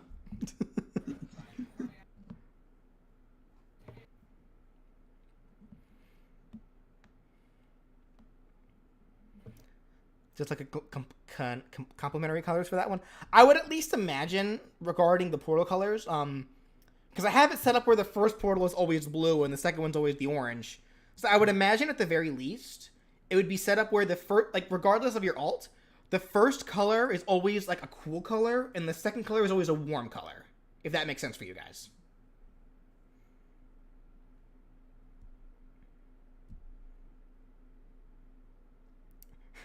A moon final smash is lame. Looks over at the Skull Kid. Well, hey, that one has a face. That already makes it interesting. Yeah, I know. I get you.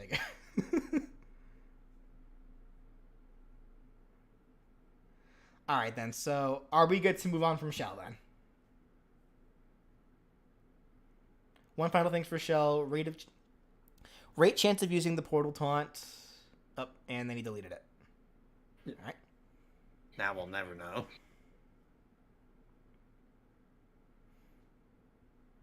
Who would win, Companion Q or Kevin the Cube? I don't know. I do not know who Kevin the Cube is. Oh, well. Basically saying that if Shell uses the portal taunt, that there could be a very rare chance you could see like other Valve related stuff, like Heavy eating a sandwich or the G-Men saying a speech. Yeah, that'd be funny.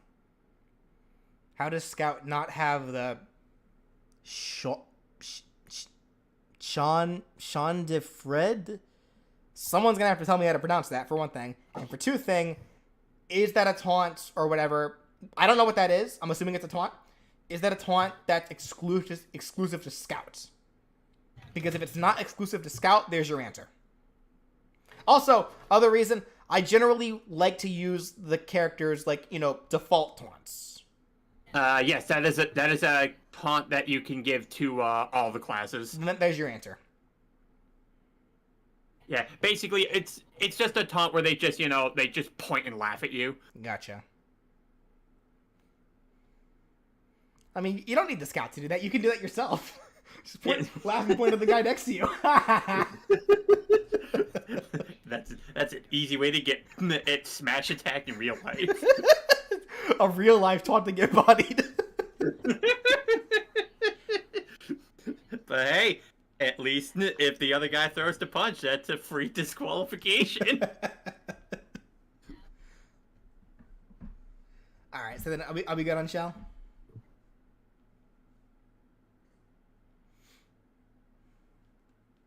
I have returned. Welcome back. Thank you.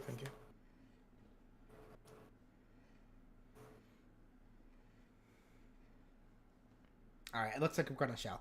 All right, so real quickly, how long have we been streaming? Half an hour and a half. Okay, so guys, give me 1 second. I'm going to put on an ad. I will be right back because I'm currently in the middle of dog sitting. So my sister, one of my sisters is in town visiting with her boyfriend because my other sister, Sophia, the one you guys are probably more familiar with, it was actually her birthday yesterday. And currently all of them are out at a baseball game. And my sister had to bring her dog down because she couldn't find a dog sitter. So I'm kind of sitting it for her at the moment. So I'm gonna put on an ad real quick. I'll be right back. I need to go make sure the dog's okay, to make sure, see if it needs to go out or anything. So I'll be right back, guys.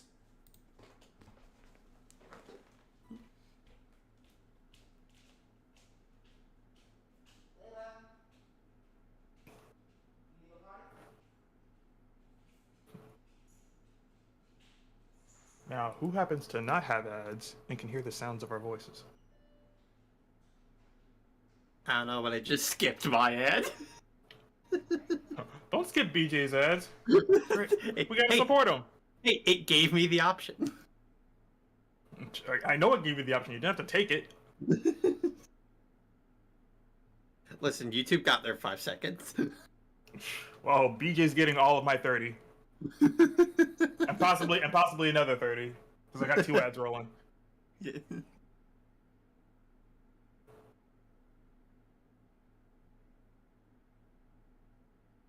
I am so against using ad blocker. Let's Like- talk about it's like- Let's talk about BJ behind his back. You know he could just watch through the stream. Ryan? Ryan!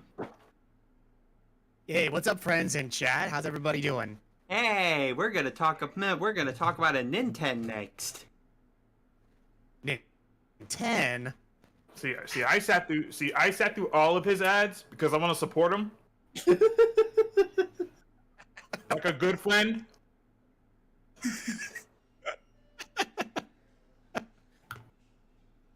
Oh my goodness. Anyway, Yeah, it's who's the next character we're talking about? Nintendo? Oh! Yeah, exactly. anyway. Say hello, chat. Hello. Hope everyone has been doing well this Friday evening. Or I guess afternoon for some of you people. Ryan does sound a bit staticky. Oh, for God's sake. Hey, what's this? So I go to take the dog out and I come back to Orion? How you doing? Yeah. Apparently people are saying I'm staticky. Yeah, you do sound like a robot, actually. Oh, wait, do I? Yeah, like even folks in the chat are saying, yeah, like. Wait, hold on. How about now? Do I sound better? You still No. still a bit of static. Doggone it. Okay, I only asked because apparently I left I had a quote unquote voice enhancer option enabled. And I'm like, oh wait, did that have anything to do with it? But nope, that pretty much said it all right. Doggone it. Nah, you're still Alright, still hold going nuts. hold on. Okay. All right. Well, I guess while he gets that fixed, the dog has peed, so she is good to go. Alrighty. The ad should be over by now, right, guys? Yeah. Okay. All right. In that case, let's go ahead and move on. I want you to know, BJ, I sat through all the ads. Well, thank you. I appreciate that. Nin 10 with Anna as the Echo Fighter. All right. So, what are everyone's thoughts on Nin 10? Nin 10 is perfect. I somehow doubt that. But thank you, though. There's no such thing as perfection. For Nintendo, the neutral special could be Hypnosis, since he can use it, and it'll work like a flying ball to put opponents to sleep. Well, here's my question: can Anna use it? Because I do not recall if Anna can use Hypnosis or not. Because generally, my idea here was that I wanted the characters to have 2 moves each that they can each use. Now, technically, I believe, if I recall correctly, both Anna and Nintendo can use PSI Shield. Everyone's saying you just made Ness, and you people call yourselves Mother fans?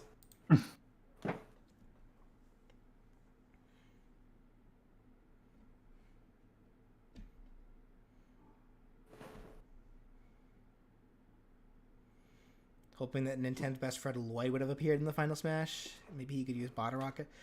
Nah, if only because I felt like Eve was just the more appropriate choice considering the context of what Eve is. plus Eva's like powerful, like actually like ridiculously powerful.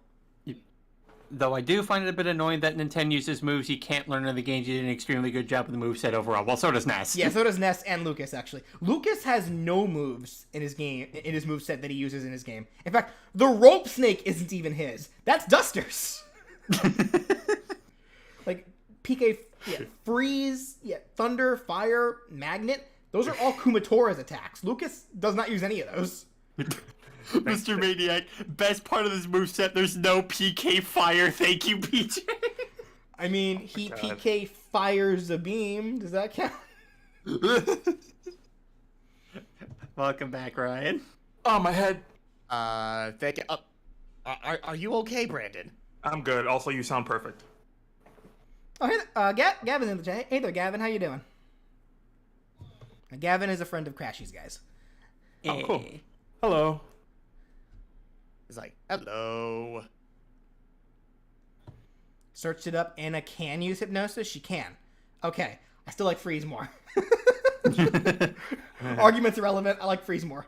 And it's fine if you think it's fine. I did all that searching for nothing. And it's fine if you prefer hypnosis. That's okay. It's just I like Freeze more. Fair. Thank you for being dedicated to your research. Your research is still invalid. It's like, oh, Invalid. do this to me, man. It's an invalid, irrelevant, cope, sieve, malt. I did my studying, but the test is on a different subject. The dancing victory animation should have a different victory theme based on the song that plays when Anna and Lloyd dances with them. Oh, that reminds me. Hold on. Let me grab something real quick. It could potentially. Only thing though, I would like more to imagine possibly that they could have a dance that's reminiscent of, their dance in the game, but maybe one that fits a little more to the Mother theme. I guess it depends. Like the Mother Victory theme, I should say.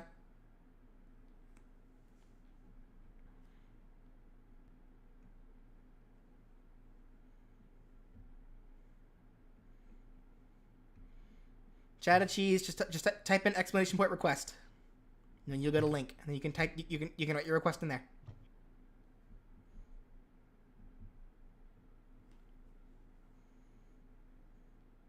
Overtime?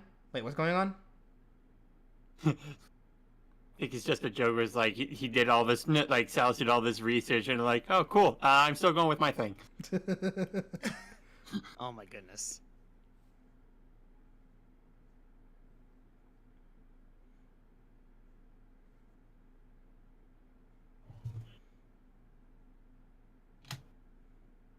Yeah, remember, folks, just like it says at the bottom of the screen, with the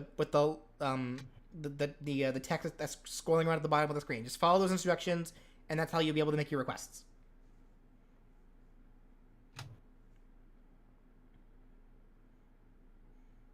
So I guess is there anything else on Nintendo? Oh, the new LNJ Smash. Welcome. Thank you very much.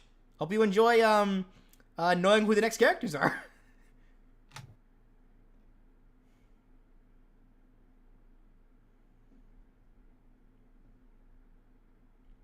Did you consider giving Nintendo teleports? I mean, fourth dimension slip kind of is one. Kinda.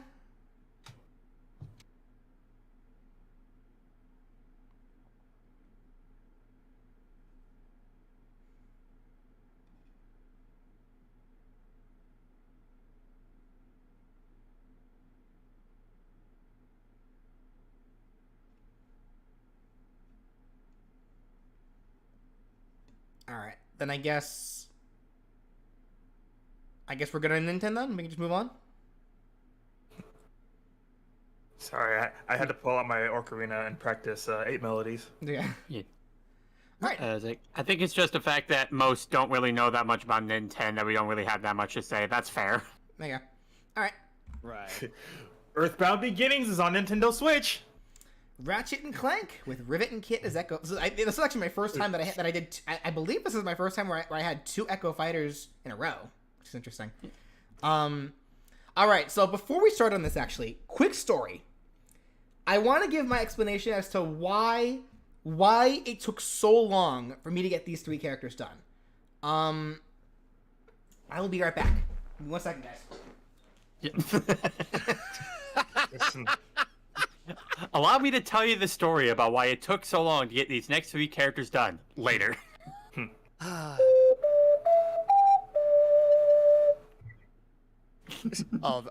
What? That's like the intermission music playing right now. Yeah. Am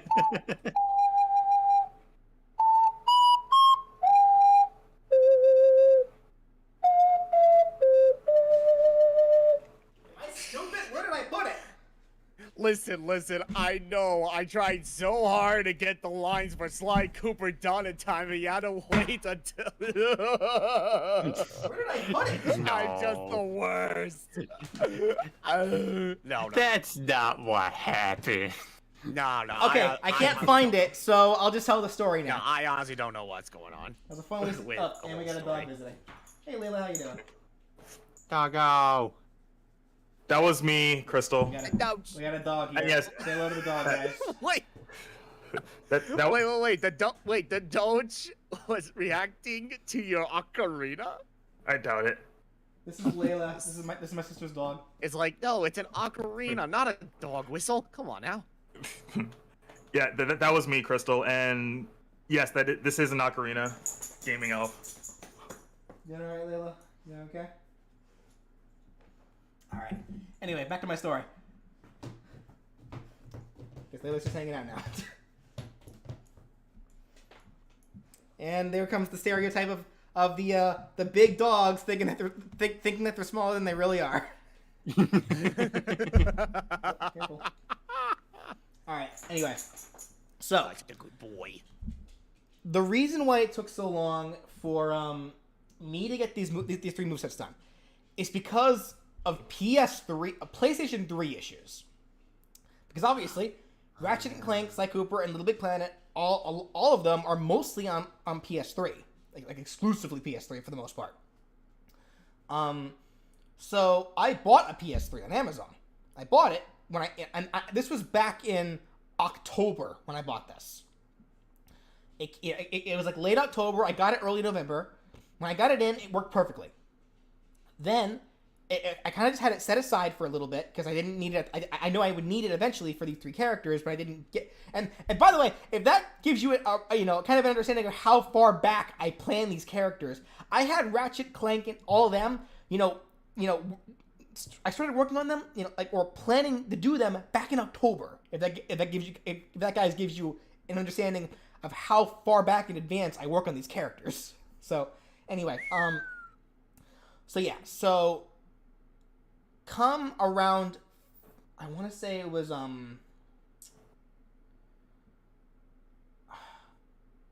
think it was March when I want to say it was March. I might be mistaken. Let me double check that actually.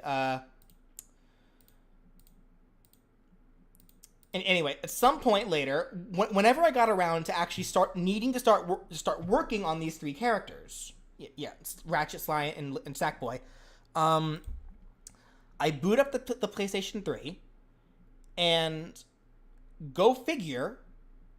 Yeah, I think it was March. Yeah, it was March. Okay. Yeah. Okay. I tried booting up the PS3, and it freezes. Like, it wasn't working. So I tried, I think, for a whole week to get this thing fixed. Like I tried all trying to completely just factory reset it, trying to find new trying to taking it apart and reassembling it. And for a while I thought it was working. Like there was a day where I thought I fixed it, but then the next day it froze again. Eventually it got to the point where it was like, okay, I'm running out of time. I'm already behind schedule. I gotta get this started. Eventually, I just caved in and bought a second PS3. Now, Brian, being the cool dude he is, he found one that was actually cheaper than the one that I bought. Because the first one I bought was like $250. How much was the one that you found, Brian? It was like a 100 something. Yeah, I think it was like 100 something. Yeah. Here's the real kicker here. That first one that I bought was supposedly refurbished. The second one I bought was not. The second one works perfectly. It's still working right, to this day. It works perfectly fine. And I got it for cheaper. And here's the thing. I think whoever sold it to me on Amazon lied about it being refurbished. And I found that out because on the bottom of PS3s, there's a sticker covering one of the holes that has the screw where you have to, unscrew it if you want to take it apart. That sticker was still there, meaning they never took it apart. So it was never refurbished. So they lied about that. So I effectively have this $250 paperweight. It sucks. That was such a waste of money. Oh my god. But it didn't even. What's sad is it didn't even end there. Like, once I got this new PS3, I found out the horrible truth that Elgato capture cards aren't naturally able to record PS3 footage for some reason because the HD whatever function it is. So I had to spend extra time getting, the necessary devices so I can record it. Eventually, I finally did. That's when I was able to finally play these games. Well, okay, full admission here, actually. Well, specifically for Ratchet and Clank and Sackboy. So little disclosure here. Because I was so far behind. Now, at this point, while I was kind of going through all this, I was already watching Let's Plays of all of the games. Except for Sly Cooper, because I've seen those Let's Plays, or there's only the 4 games, and I've seen those Let's Plays numerous times anyway. So I've been watching Let's Plays, already taking notes, so that way I at least don't fall behind. Once I finally got this PlayStation 3 working, what I ended up needing to do to save myself time was I had to go and download already 100% completed save files, so that way I can at least get access to everything that I needed in the games, and not have to worry about playing through these 10-hour long games, like multiples of them, just, because I was already so far behind. I was just trying to do my best to make sure that I don't fall behind. And this was especially apparent for Little Big Planet, considering how many stickers and collectibles there are. I wanted to make sure that I had them all. So, it was a mess. It really was. But I eventually got it all done. The movesets are all out now. I hope you guys like them. Like, they were expensive. So, oh goodness. It's like, yeah, so that's why it took so long to get those movesets out, and that's also why I didn't really explain originally why why that was the case, because if I told everybody I can't get this done because this PS3 that I need to play these games are not working, the moment I said PS3, I'm sure that would have given it all away anyway. So it's like I had to keep quiet about it. So yeah. Oh yeah. Anyway, so the big reason, why these 3 movesets took forever aside, let's go ahead and get into the movesets themselves. So starting with Ratchet and Clank. Thoughts on Ratchet and Clank? You should make a vid destroy. No, I don't want to destroy it. I may end up selling it for parts at some point. I don't know, but like if I destroy it, then it really will be worth nothing at that point. Yeah, seriously. I'd like to make some of my money back. Did I consider giving Ratchet a weapon wheel for his neutral special? I actually did. I did, believe it or not. Like, that was actually one of my initial thoughts. And I mostly thought of that because at first it was kind of the same for Dante. Like, I was actually what's the word? Overwhelmed by the amount of weapons that Ratchet's gotten over the years. But as I, continued watching Let's Plays and playing through his other games as well, I began to realize, oh wait, a lot of these weapons, they may look different and have different names, but they function the same. So I felt like what I should do is use the most common weapon types that are across his games and stick to those. And I ended up being happier with that, honestly.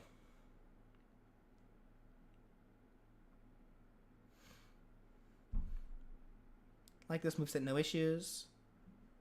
I made his final smash the Rhino. Are we gonna talk about the constant jokes for Jak and Daxter? Okay, so here's my thing for that. Short answer as to why it was Sackboy and not Jak and Daxter. At the time of me deciding these movesets, Jak and Daxter didn't even reach 50 votes Jak and Daxter was low. Well, not as low compared to most characters. Like, I think he was still probably at, like, the top, like, 98%. But compared to what I usually do use, who have, like, multiple hundred requests, Jak and Daxter were low. But I was well aware that Jak and Daxter were a part of the trifecta that is Ratchet, Jak, and Sly. So I thought it'd be funny if I kind of just mess with you guys a little bit and be like, they're expecting Jak and Daxter, so what if I just make it really obvious that it's gonna be... So, like, that's why I did the joke in the, the jokes initially for Sly. Like, it would be like, okay, in the Ratchet and Ratchet and Clank moveset, I'll joke about Sly Cooper and Jak and Daxter. But then Sly comes immediately afterward, and then make the same Jak joke again. And it's like, I figured that would be setting everyone up where it's like, oh, it's totally Jak and Daxter. And then here comes Sackboy walking in with a Jak and Daxter costume. That was just me wanting to mess with you guys a little bit. Got him. That was hilarious. It was. So I will say at the very least, I can't believe it. You baited your subscribers. I will at least give you guys a little closure, saying that since I've done that, Jak and Daxter have gotten a lot more votes since then, because now they're a bit more in people's minds. They're still not going to be done for a while. I've already chosen my next 10. And Jak and Daxter, and spoiler warning, Jak and Daxter are not a part of that next 10, so do not expect Jak and Daxter for a little bit. But if they continue getting requests, I will be more than happy to do Jak and Daxter at some point. But anyway, back to Ratchet and Clank. I do think the helipack should be used when you hold the jump button. Opted against that, or actually I didn't even think to do that, if only because I already gave him the ability to hover with the up special. So that'd be kind of redundant to give him two. Thank you, Endergeo. Use the weapon wheel with wacky weapons like the Disco Glove, Thunder Smack, Cannon, Sheepinator, Nitro Glove. So here's the thing about a lot of the weapons. There are so many weapons in Ratchet and Clank that are kind of just impractical for Smash. Like the Groovatron. I know that was a big one, and honestly, guys, I tried to get that one in because that is a big one. But the most I can think of it to do is just a weapon that can force people to taunt. And while I have given characters in the past the ability to force taunts as like a makeshift dance, I didn't really see a good spot for it here in Ratchet's case. Now, you folks are mentioning the weapon wheel. It can be an option, like maybe alongside Mr. Zircon or something like that. I get that. But I didn't really see like a practical, place for it in the moveset itself for the theming that I was going for. And then the weapons that turn people into animals, that just sounds broken, guys. Like, are you sure? Do you really want that? Also, how would that work on the ones that are already animals? Yeah, like... sorry, Fox, you're no longer Anthro anymore. You're just a regular fox. The interesting thing about Ratchet and Clank is that despite there being a wide variety of weapons to choose from, they are still simple games. And I wanted the moveset to at least still reflect that. Like, you still have a wide variety of options for weapons. Like, I didn't nix them. I didn't chip him. I tried not to. Like, all of his smash attacks are different weapons. He has one for his neutral special. He has 3 different weapons for, 3 different weapons for his specials in general. Like, I'm sorry, did I say neutral air, I meant to say. But regardless, like, he still has a variety. So I have to say that I chipped him out of the variety. It's just, I didn't want to go overboard with it, is the main thing. Okay, one issue with Ratchet and Clank. The music having a chance to play with the Final Smash? No, make it play every time with the Final Smash. Okay, I should mention, I think I just worded that incorrectly. Because, yes, it will play music every time. The chance comes from what music it plays. Excuse me. Because there's, the Overture, but then there's also Nine on Ball Mountain. So, yeah. It's like the chance comes from what music it plays. Yeah.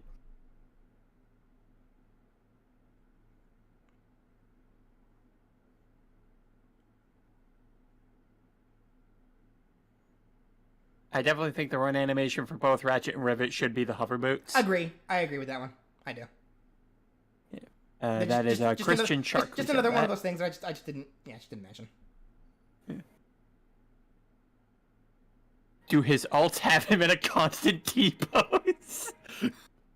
Oh, Oh, jeez. I couldn't find any higher quality pictures of those armors. Sorry, guys. All right, fair enough. Fair enough. Matt MC asked, "Did you enjoy the games you played on PS3 despite all the issues?" Most of them, the Ratchet games, like, cause again, like, in terms of the Ratchet and Clank games, the only ones that I actually played, I played through, I think, like, halfway through the first one, because again, I told you guys before that I needed to, like, I needed to get 100% save files so I can get the weapons faster, but there was still some stuff that I wasn't able to get because of that, like, the Rocket Pack, for example, Clank's Rocket Pack for the Up Special, I did still need to play through the first game in order to, in order to unlock that so I can get that footage. But from what I played of the first game, it was just okay. I wasn't really, like, into it. I played through a good chunk of the second game because I needed that footage for the second victory animation idea, which, by the way, I now know apparently was referencing Jak and Daxter. I didn't know that beforehand, so that's kind of funny. I didn't play through the third one. I think I, like, started it just to get some footage of some of the weapons that I don't even think I used them. Beyond that, I played through A Crack in Time. I didn't beat it. I only played far enough to get the Rhino, and that was it. Same for Into the Nexus, like, where I started it and only played up until I got the Rhino, and then I was done. And that's not to say that I don't know what happens. Like I said, I watched Let's Plays of. I literally spent like a couple days watching Let's Plays of every single Ratchet and Clank game from start to finish, so I know what happens in each game. So there was no reason for me to. There was no reason for me to finish the games, if I didn't need to. The only Ratchet and Clank game that I actually did beat start to finish was Rift Apart, and that one is my favorite one. That game is so much fun. Like literally, it's like I think literally it's like as the games progressed. Of the ones that I played, at least, I liked them more and more because it's like the first Ratchet and Clank game and Going Commando I thought were just okay. Crack Apart I thought was fine. Into the Nexus I thought was going into a better spot. Rift Apart I thought was fantastic. I loved that game so much. And that one I did beat. So yeah. What about All for One? That's my favorite Ratchet and Clank game. That was one that I didn't bother picking up because a lot of the weapons that were in it either weren't needed for the movesets or were just the same as what I already had. So there was no weapons in Rift Apart that I needed to show for footage. So I didn't get All for One. I watched the Let's Play of it. I didn't get it though.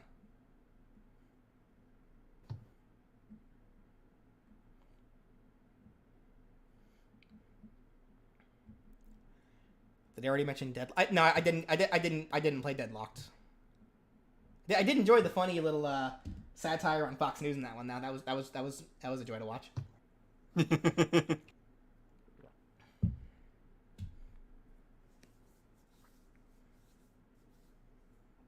Glitch could have been Ratchet's final smash. Honestly, here's the thing. Normally, I'm like, if you think that could have been the final smash, that's fine. That's your opinion. Honestly, I'm gonna fight to tooth and nail on this one.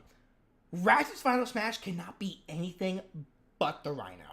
Yeah, the Rhino's like the ultimate weapon in Ratchet. The Rhino is just, it's his most powerful weapon in every game that he has it in. Like, the Rhino has to be his final smash. It can't be anything else. I will argue that one. I will.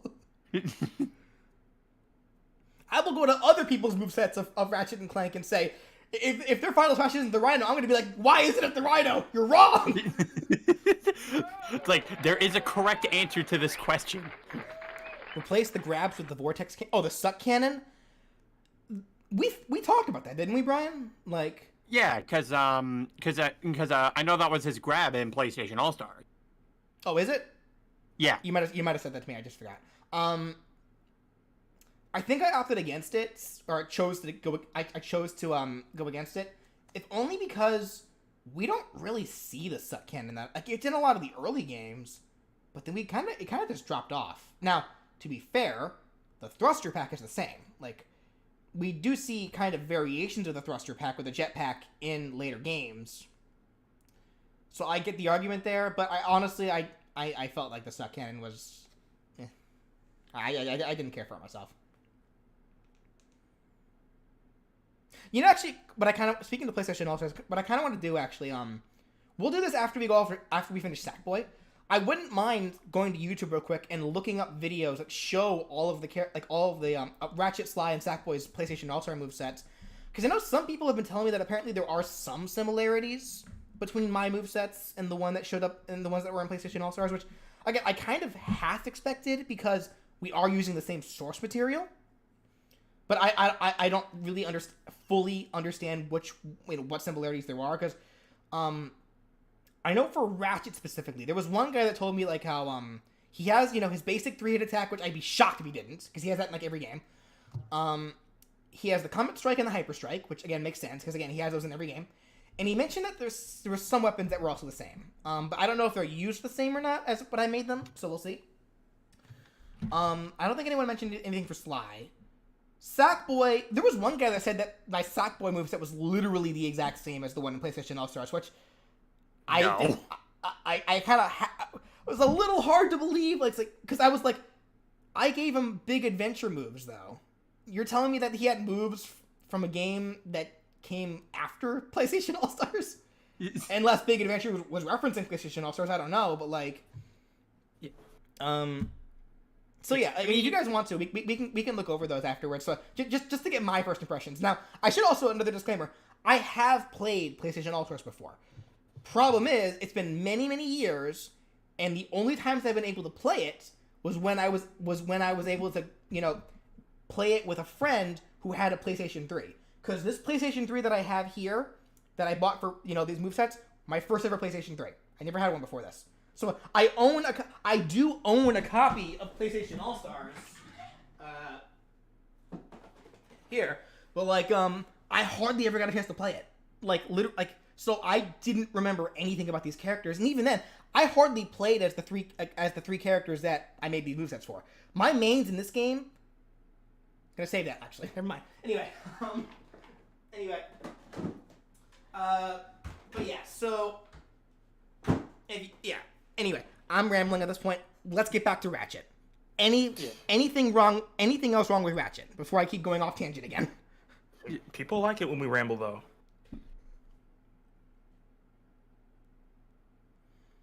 Ender Geo said the Suck Cannon is iconic, and if Mario can have one-off Flood, we can have the Vortex Cannon. That is actually a solid argument. Didn't Danny also have plans doing PlayStation All-Stars on Spiff Needle Geeks that never happened? No, it's not a fact of it never happening. It's the fact that we haven't done Let's Plays of featuring characters from that game yet. Her plan was to do arcade run of characters from PlayStation All-Stars for after initial Let's Plays of characters from that game that we would do. Yeah. That's why that's why whenever like say for example Ryan finished his Let's Play of Sly Cooper, that was when Danny would do a run of playing through Sly Cooper and PlayStation All Stars. In which case, I guess going back to the Suck Cannon deal, that's a solid argument. My counter argument for that is the swing shot is more iconic. Ratchet has the swing shot in nearly every game, and I wanted him to have the swing shot. I really did. So anyway. Ratchet should be as fast as Mario. I mean, if he's running with the jet boots, probably not. With the hover boots.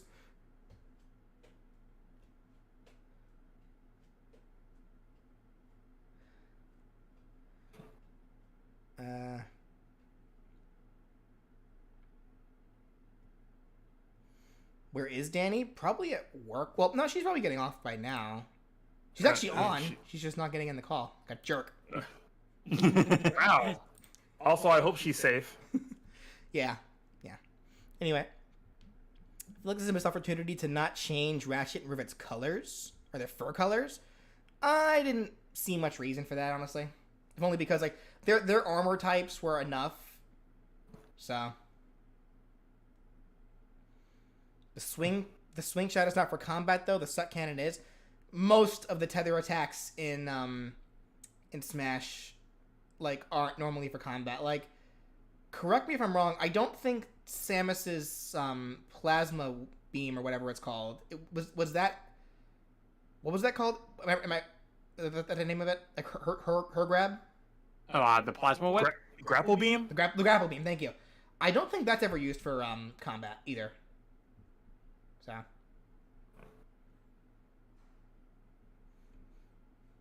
And even then, like, I wasn't really properly using the swing shot for combat. I was just grabbing people. Like, it's mostly a tether. Like, I guess there is the aerial attack, but either way. And, you know, there's also just the fact that all characters that have, like, a tether for their grab, that it can also be used as a Zair. I was going to say that Ratchet and Clank's Final Smash would have been... They both get on the ship and blast away... opponents away, but that's very similar to their level 3 from PlayStation All-Stars. I wouldn't know. We'll know after this. Could the Phantom Dash phase through shields? Well, I didn't give him the Phantom Dash. Like, if he had the Phantom Dash, I mean... I don't see too much reason for them to have one. It could be like a dodge roll, but even then, I feel like that's kind of unneeded.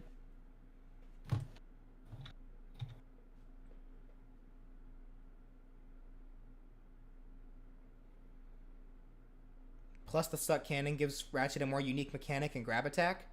I mean, I feel like it would work just like Pac-Man's grab with the Galaga beam. Like, it's kind of the same deal there. So either way, it doesn't really matter. Can't you damage the Dragon with the grapple beam? See, I wouldn't know. I don't actually play Metroid, so... Thanks for calling my bluff.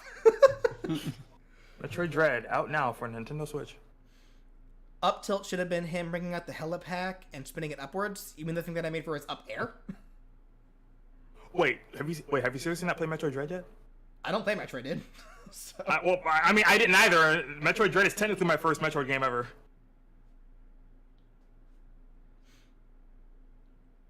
Anyway, you have a question? I may have an answer. But that wasn't me poking fun at you. That was a valid question. All right. Is there anything else for Ratchet, though? Or can we move on? Have I considered making movesets for PlayStation? No. Nope.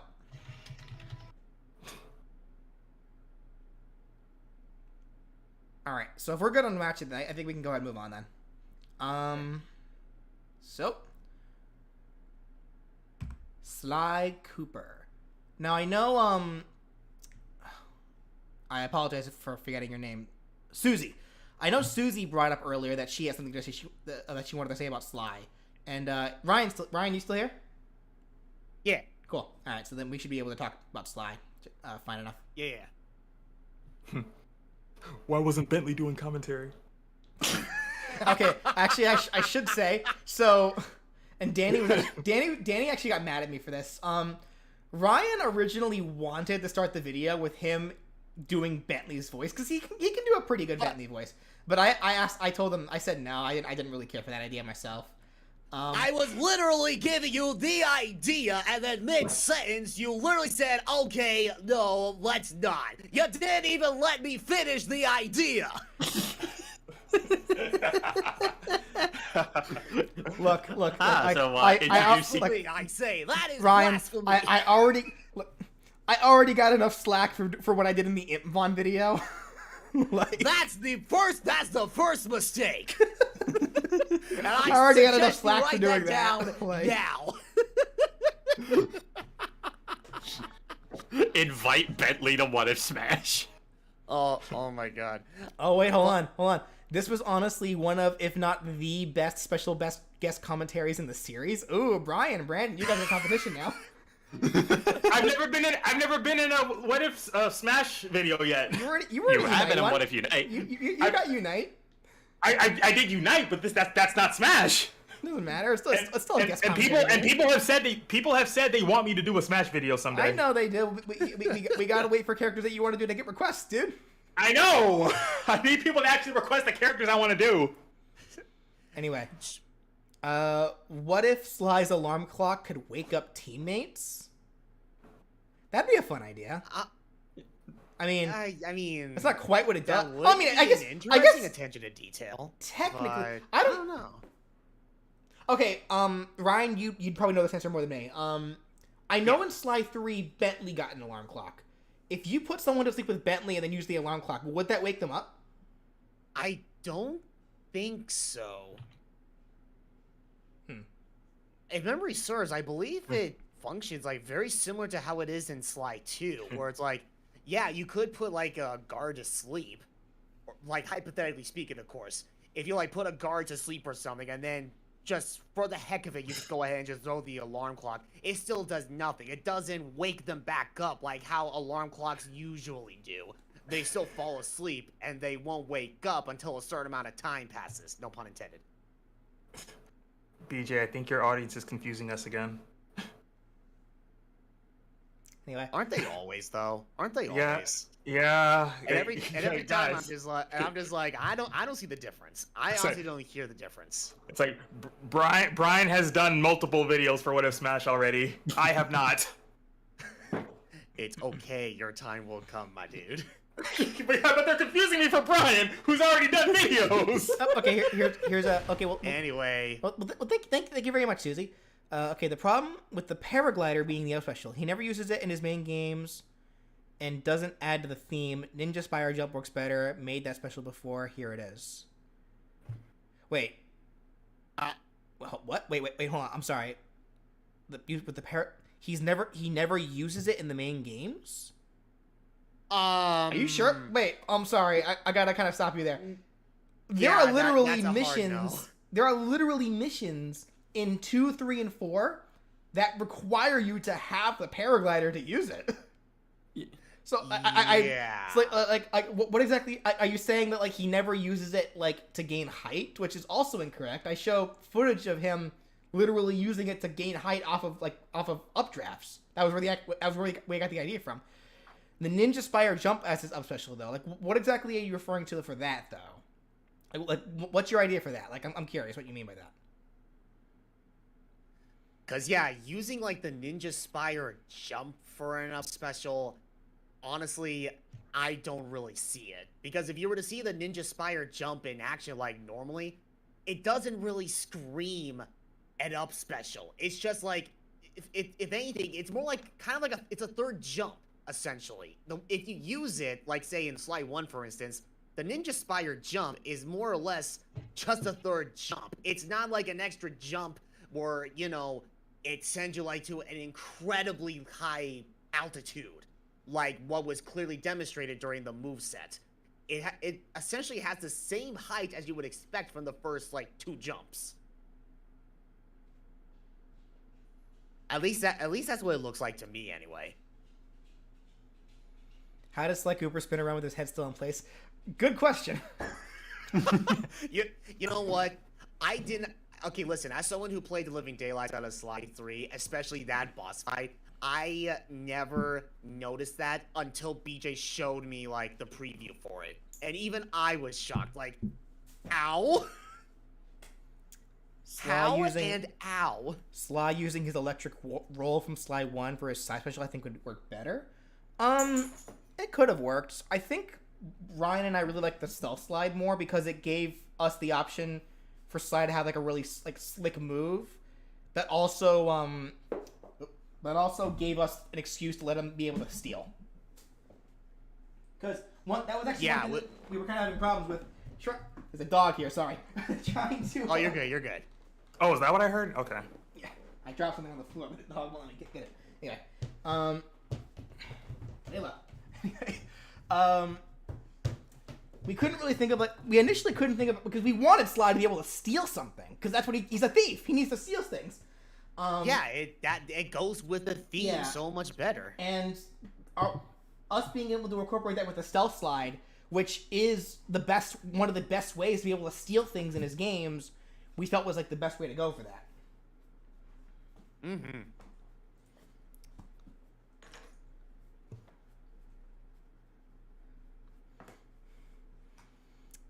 Should have had more alt referencing his ancestors. We talked about that, didn't we, Ryan? I believe we did. Yeah, I think we opted to just stick with what his disguise is because those actually are costumes for him. Yeah.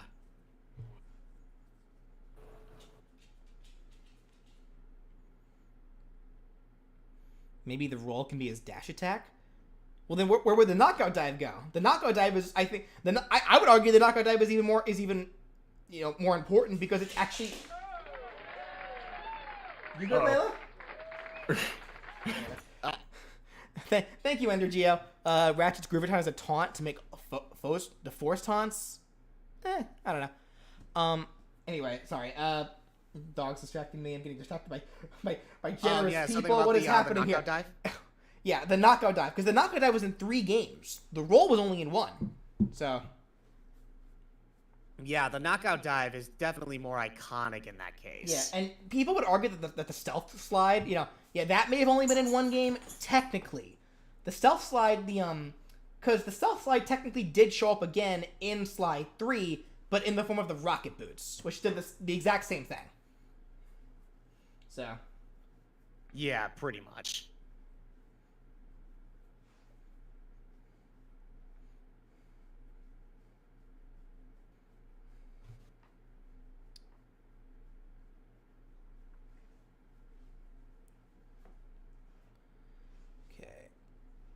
Maybe use the Slide 4 costumes for his smash attacks?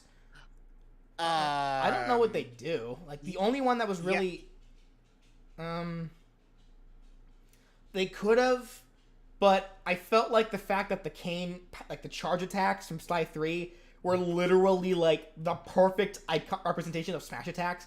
That was, like, there was no way we can pass that up. Like, yeah, you already had you already had to charge the moves as they were, which is something you already had to do in Smash for the smash attacks in the first place. So the two already kind of went together. If you were to use something like the Slide 4 costumes, okay, in that case, what would you do for like the samurai outfit that you would get in Slide 4, where literally all he does is either just protects himself with the shield for the most part, because that's mostly what you would use it for. How would you incorporate that as a smash attack? That, and on top of that, like, say, I believe the final costume, where you have like Sly slow down time, it's like, yeah, that's too broken, not just as a smash attack, but just in general. Plus, if I may also say, and this is funny because Yeah. Slide 4 out of the games, Slide 4 is my favorite one. But I will say this as one critique to the game. I do feel like the costumes were pretty forced. Like, I feel like they could have just been simple power-ups for Sly. Like, not even that. Like, because, like, I feel they kind of just felt unneeded. Like, they were literally just for gimmick puzzles is what they were.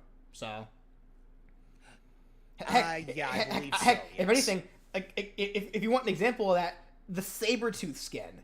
There was nothing more forced than that skin. Like, why does wearing a saber pelt let Sly suddenly be able to pounce long distances? What? It's like, Sly, At least what the do other you four need made sense. a pelt for to pounce? You could already do that in Slide 2 without the pelt. It's immersion, Bentley.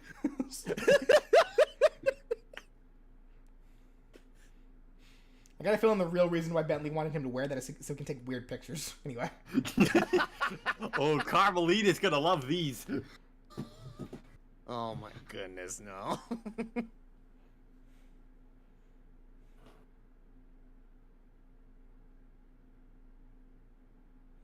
Did you know that in the medieval, so the England level, they actually nerfed one of Sly's skills so that his ancestor could use the same skill but better? Oh, the catapult crash? Did Sly ever? That's based off of like the hook jump, but no, neither way. I won't lie. I saw the word medieval and thought of Sly 4 is your favorite? No, Sly 4 is my favorite. And you know why? From a gameplay standpoint. Because I will say that Sly 2 does have a slightly better story than Sly 4. But Sly 2 was way too repetitive for me. There were some missions that were just drawn out way too long. And like it got to a point where it's like I got more bored during a lot of those missions than anything else. Whereas Sly 4 had nothing drawn out. Like they were like the perfect pacing. Like they had the perfect amount of I never got bored during Sly 4. Sly 2 I got bored often. That's the sad thing. It was even worse in Sly 3. Oh yeah, okay, so sorry. I'm sorry, Susie. I saw this earlier and like I totally missed it. Ninja Spire jump up special idea. 3 poles appear in front of Sly. Pressing up B allows him to jump from pole to pole. You can jump off regularly too with the jump button, and you can attack afterward too.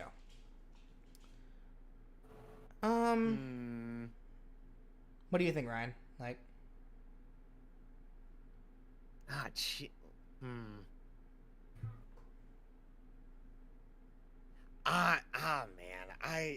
Man. Jeez. Yeah, this is an interesting take.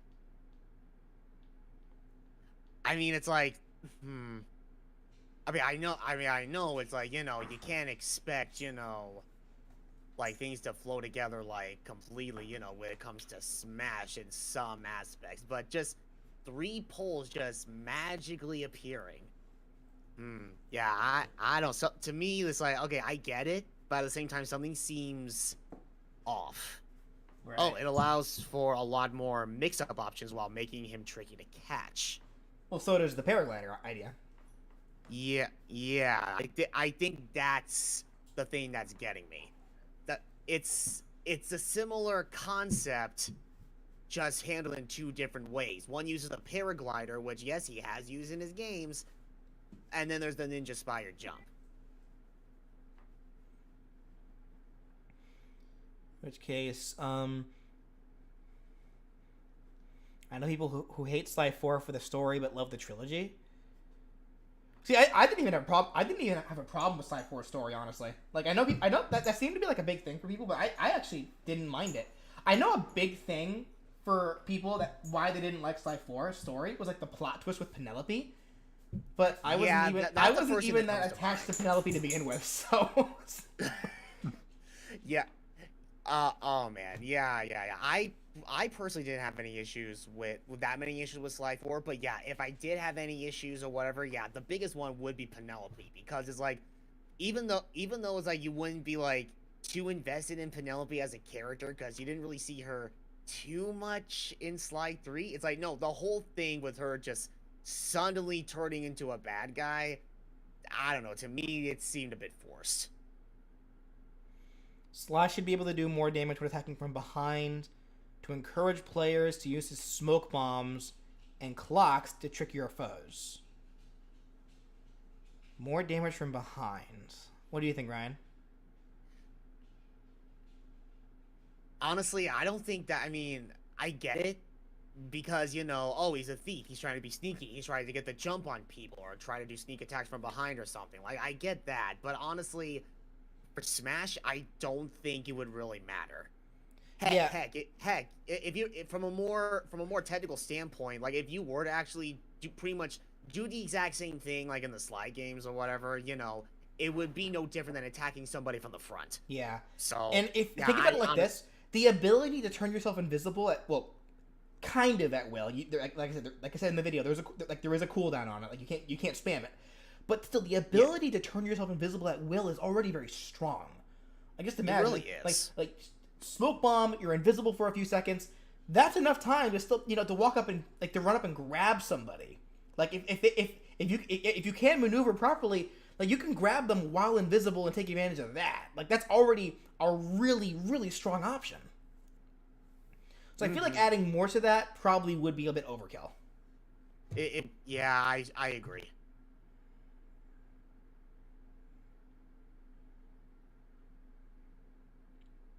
You said it for yourself as for sneaky characters.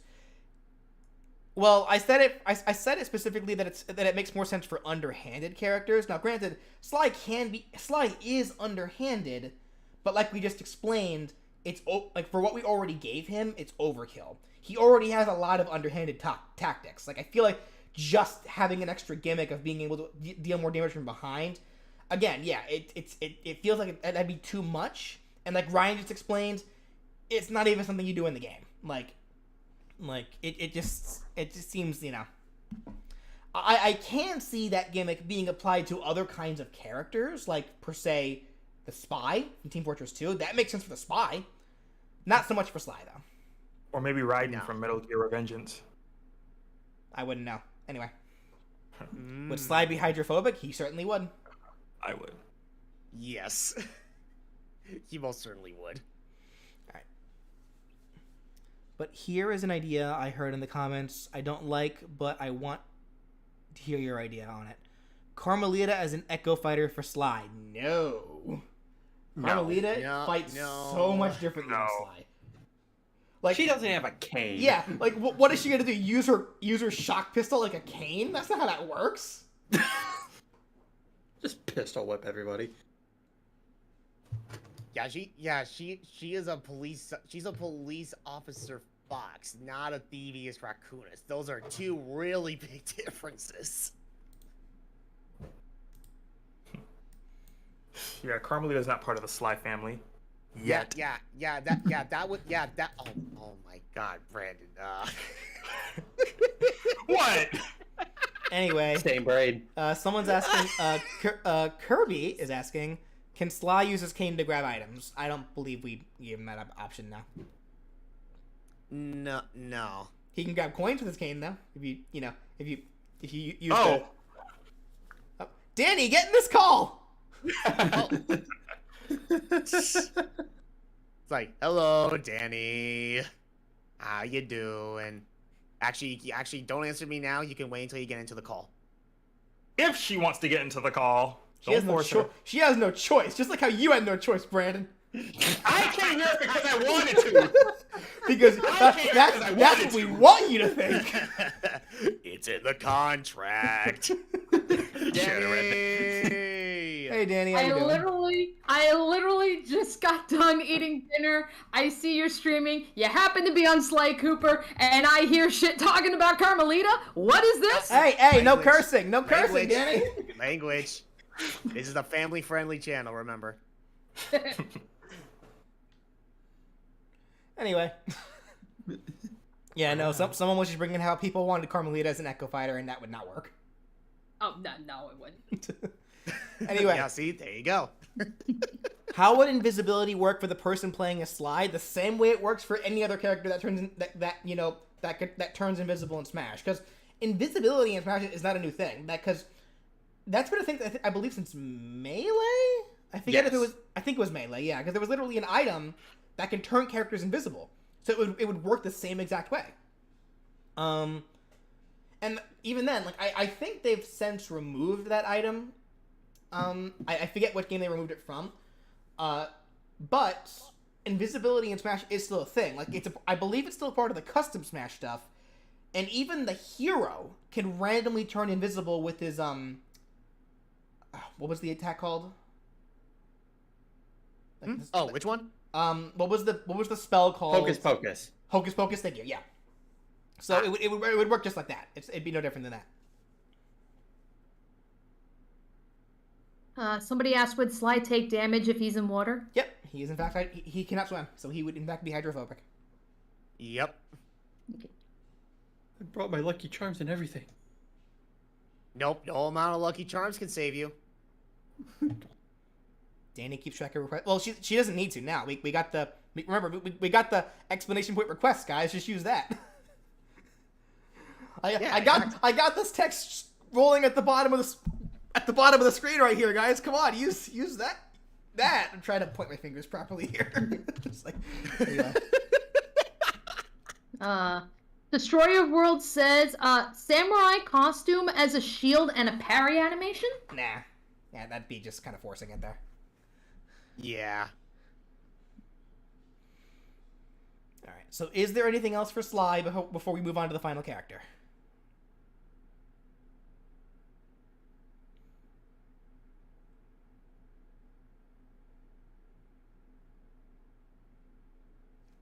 Well, so far I am not seeing anything. People are saying, apparently you did Cooper Creates dirty. Look, guys, whatever inside jokes goes on between you, like I'm totally out of the loop on. Like Can we get to... I decided a long time ago that I should say Ryan decided a long time ago, and how should I word this properly? I wanted Ryan to voice Sly because I know Sly is one of his favorite characters, and as soon as I asked him, he said yes. So Ryan was voicing Sly no matter what.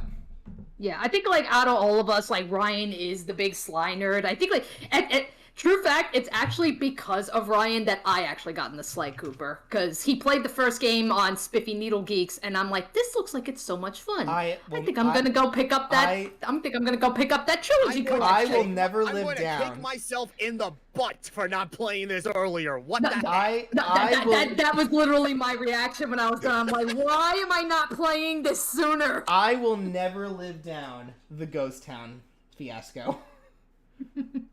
Yeah.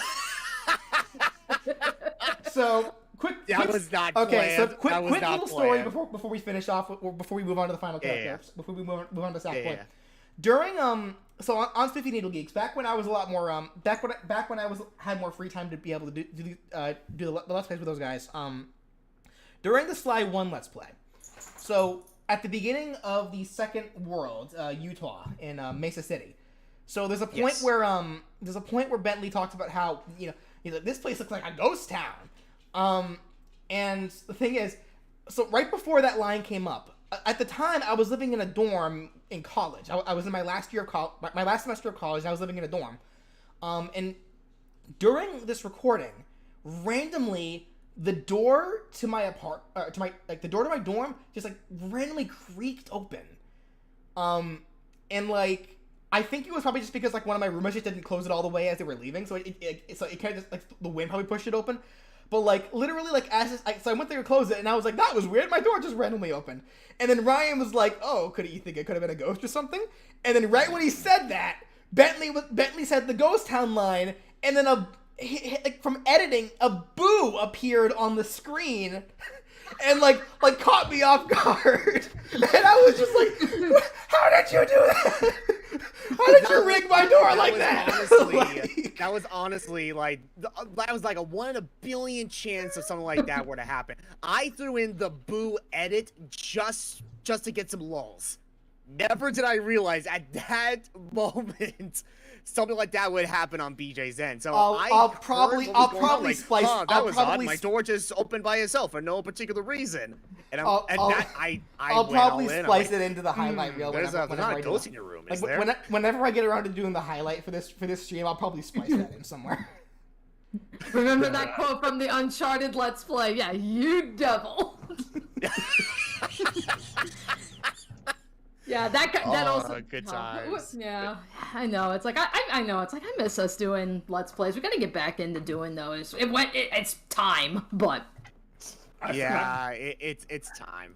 I'm still uploading more episodes. I was about to say, putting aside the playthroughs that Brandon has been doing as of recent.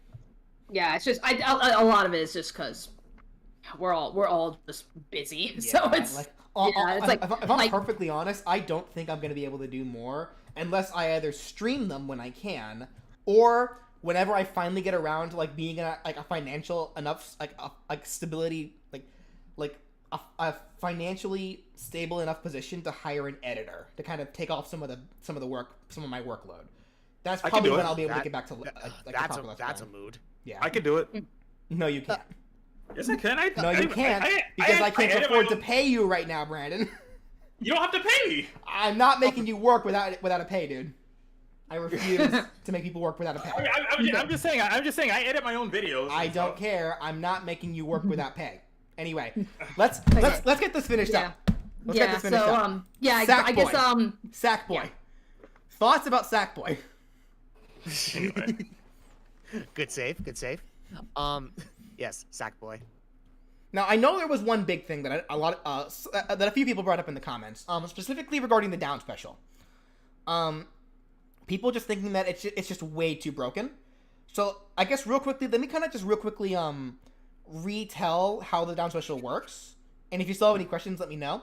And if you still think it's too broken, that's fine. Like, because for all I know, it probably is. It's one of the downsides of me not being able to test this stuff, unfortunately. So these are just concepts, and really what I should be doing in the future, because this is actually something that Crashy told me for the Unite movesets. I should not be applying like numbers and like proper like times or data or anything to these, because these are just concepts. You know, they are subject to change, and I really should be better about that. I need to stop adding numbers and like times and stuff. But anyway, the idea is that, so activating down special the first time, he places a door. That door only lasts for 10 seconds at a time. After 10 seconds, or I should say around 10 seconds, because that's what it feels like a good time frame for me anyway. But after the allotted time, the door just vanishes. When you place that door, it keeps a memory of Sackboy's current damage percent.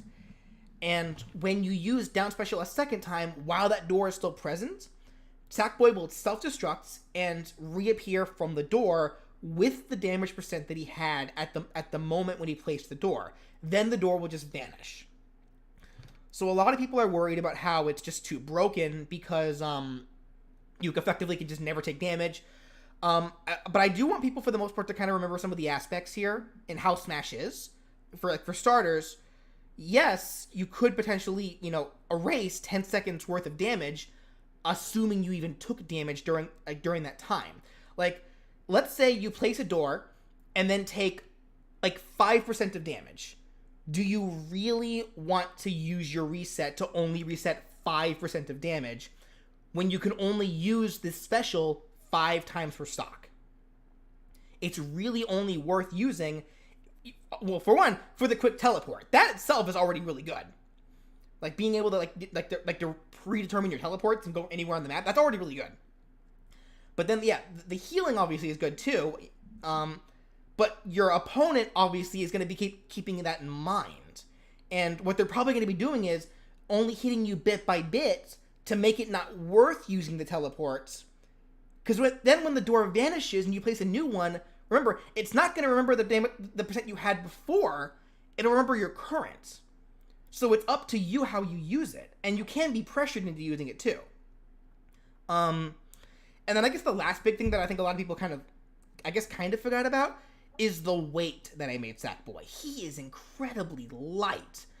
And on top of being incredibly light, he has one thing about him that most lightweights don't really have. He's not really that mobile. The teleport really is his best form of mobility, because he has the jetpack, sure, but he's restrained. He has the claw string, sure, but that pulls him 2 opponents. So he's not a very mobile character, and he's very light. So having that extra healing is, a huge asset for him. So I guess if that makes sense. Maybe give the down special only 3 uses instead of 5. Honestly, the amount of times using it is superfluous. Because like I said before, it's subject to change. It's like what Crashy told me, stop putting in numbers. And it's like, it doesn't really necessarily matter how many uses you have. What's important is you have limited usage. That's the important thing here. Like, I don't know exactly how many usage you should have. It depends on the balance. But like I just said, what's important is that it is limited. You can't just do this whenever you can't just do this willy-nilly. You can only do it so much per stock. Anyway. Dude's a plushie, of course. It's like, yeah, he's literally made of cloth and, zippers and string. And normally, I think in canon, Sackboys are, this big. They're like Olimar size. So, and I still made it lighter than Olimar. So, how would honestly feel like one of the costumes for Sackboy should have been the skeleton skin? Use your own imagination. Like I said, I'm not even gonna go into the costumes. Cause how many costumes do you want Sackboy to have? Yes. Yeah, because it's even if you just stick to the matching sets, there's so many. I wasn't about to sit here and just narrow it down to 7. I wasn't gonna do that. It's kind of like the TF2 hats. Yeah. There's so many. Use your own imaginations for this one. Whatever you think is most iconic, sure. Whatever you think makes most sense, sure. But I'm not about to sit here and pick. There's just too many. Now that I think about it, because I know it's been a very, very long time since we've had PlayStation All-Stars, let alone when I picked up and played it. But if I recall correctly, I think even in that game, because you were you were trying to explain your decisions behind the moveset, because people are saying, oh, Sackboy's too broken or something. I think that I was like, I think that was the problem in PlayStation All-Stars too. I think Sackboy was broken in that game too. They had to nerf him a couple of times. Yeah, then he became the worst character in the game. Ooh. Yeah, so They nerfed him too hard. yeah, so there's something about Sackboy. I don't know why, but there is. Oh dear. What did I think of the Little Big Planet games? They're fine. I think I actually enjoyed Big Adventure the most, honestly. Like, I didn't beat it. I only got as far as I needed to, because, like, again, for time reasons. But, like, I think I actually did enjoy Big Adventure the most, I don't know if that's, like, heresy among the Little Big Planet fans or whatever. But what I find funny is that, Big Adventure plays very much like Kirby's Forbidden Lands. And that game was great, too. So, like... Yeah. Anyway. Didn't you have a hard time with Sackboy with the Big Daddy Danny? I think I did, but yeah, because this is a thing I was doing on Spiffy Needle Geeks. Whenever any of us were Let's Playing a game, and that character, like the main character, happened to be in PlayStation All-Stars, I would showcase their route. And yeah, Crystal, I think I was struggling against Sackboy, but I think part of the problem with that as well is because I was not a Big Daddy player. I don't play hulking characters, so I did not do Big Daddy justice at all. Yeah, I brought this up to everyone earlier when we were actually talking about PlayStation All Stars. Yeah. Why does Right. Sackboy heal and take damage when using the door, but Flowey doesn't when using his up special? Because it is a very similar concept. Simple reason, I simply just didn't think to do that for Flowey's up special when I made that moveset. But at the same time, because I didn't think to do so, means I didn't think it needed it. So, whereas in this case, I think it did need it, for the reasons I explained earlier for Sackboy. It just personal balancing reasons, like what I think is balanced for the movesets that I'm conceptualizing here.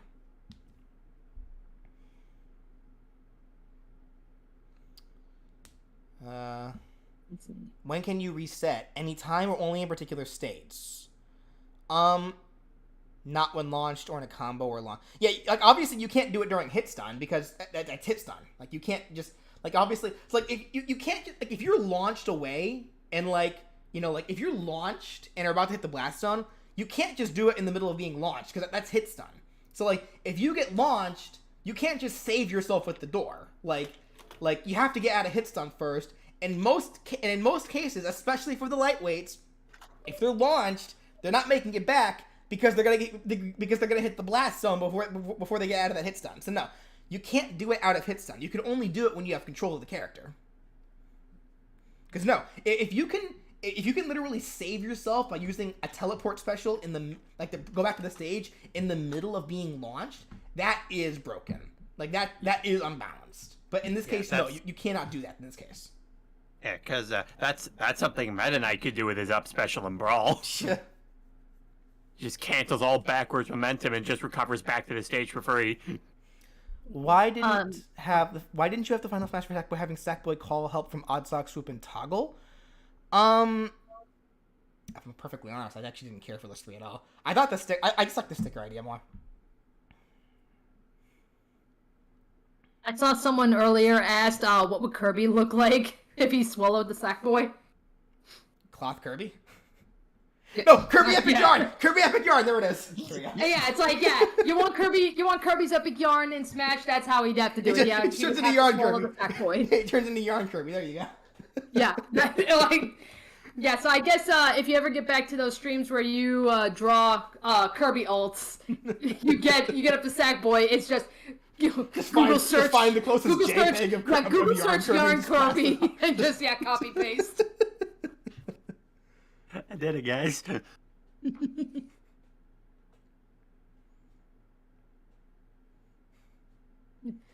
Alright, so I guess... what if whenever he shields, he uses a random round sticker?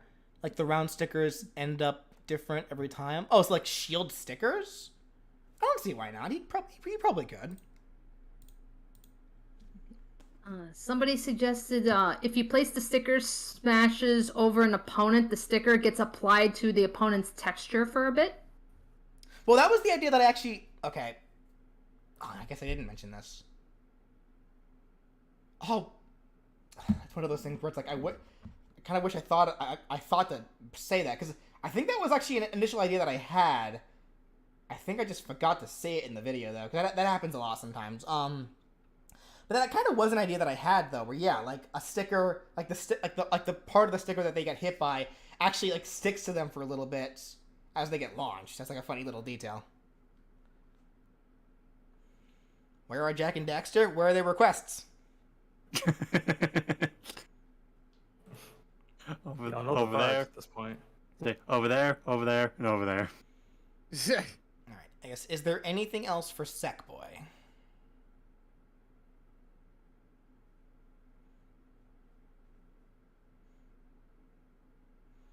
What happens with what happens when he uses up special and grabs the ledge? He just grabs the ledge and the up special is canceled, just like any other up special. Yeah. Except for those that miss the ledge. Poor Cloud. Because then you don't get it. Stay hydrated, guys. BF1 cheers.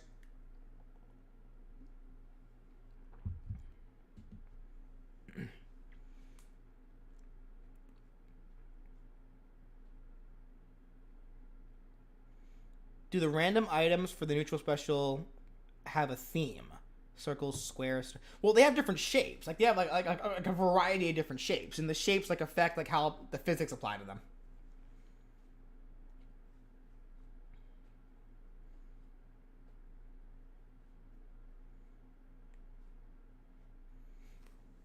Why didn't I do Jak and Daxter? I just said they didn't have enough requests. Like I said this earlier on. Well, like when I was I think before I started going over Ratchet. Yes, he just didn't have enough requests. Like, cause like before I even decided to like when I decided to do these 3 characters, Ratchet and Clank didn't even have 50 requests. They do have a lot more now because there are more because I made those jokes about them. People are requesting them now. But they just needed more requests was the reason. Well, hasn't hasn't like Ratchet and Clank like consistently been coming out with games, whereas Jak and Daxter kind of hasn't. I couldn't tell you honestly. Like I don't know. There haven't really been any new Jak and Daxter games. But there also hasn't been any new Sly games for a while. But Sly still got a lot of requests. Yeah. Well, Sly's just special. To Jak and Daxter's credit, though, those games are still playable on new generation consoles. So. That is true. Yeah. Right now, Naughty Dog are more concerned about milking The Last of Us. Still can't believe. Yeah. Oh, actually, yeah. Crystal Stargirl, you're right. I totally forgot about that. Yeah. I was kind of unbelievable for me too. Like how on the same day when I posted the Sly Cooper moveset, Sucker Punch came forward and said, "We have no plans on making any more Sly games." Just had to pull the rug out from under us. I mean, don't get us wrong, folks. We're not throwing out the idea of going back to Sly Cooper. It's just not on our to-do list right now. Yeah, we're focusing on other titles and right Ghost of also Tsushima. Infamous. We know how much you guys love Infamous too, but we're not doing any of that either right now. Sorry, guys. It's like, why you gotta do this to us, man? Someone says, have you thought about doing another character who hasn't originated from a game? Only if one gets enough requests, and if they've been in a video game before.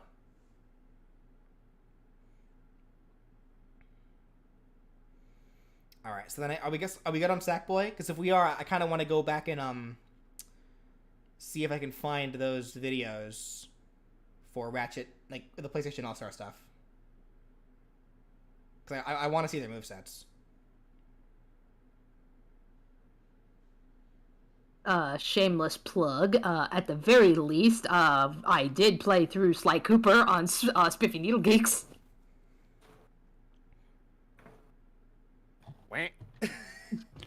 Isn't that literally the opposite of what happened to Magalor's move? Yeah, it was. It was literally on the like literally like I think a night or two before I was gonna post Magalor's moveset, they came out with a new game that had Magalor in it. So it's like ah.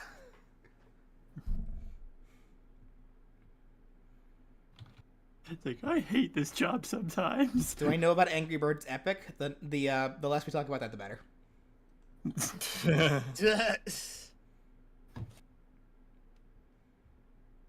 All right, I guess in that case, so let me quickly hide this. So let me find these videos real quick. I'm hiding it because I don't want like my search tag to pop up and show you guys possible spoilers for more movesets. Let me see here. So Right, play station. Let me move this over here. So, hey man, since Multiverses is coming out pretty soon, are you gonna make a series based off of that show? Ratchet. We've had people asking us that. Oh, I know. Oh, I know. Do you though? Yeah. Somebody wants to know, have any of us seen Thor: Love and Thunder? I have not. I have a lot of catching up to do with the Marvel Cinematic Universe, including Thor. I'm just choosing not to bother. Like, truth be told, I have really not been keeping up with Phase 4, like, at all. Like, pretty much, like, after Infinity War and Endgame and such, I'm just like, I'm pretty much checked out at this point.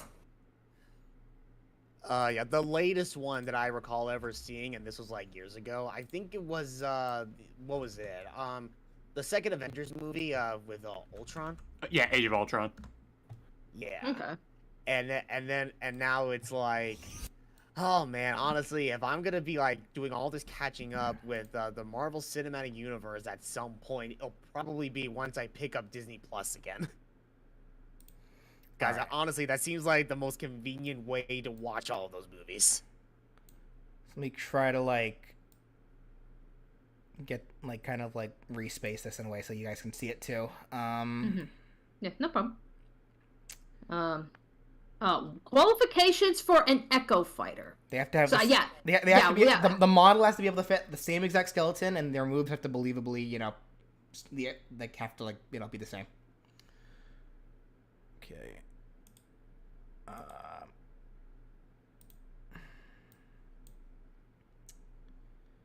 Oops. Oh, crud.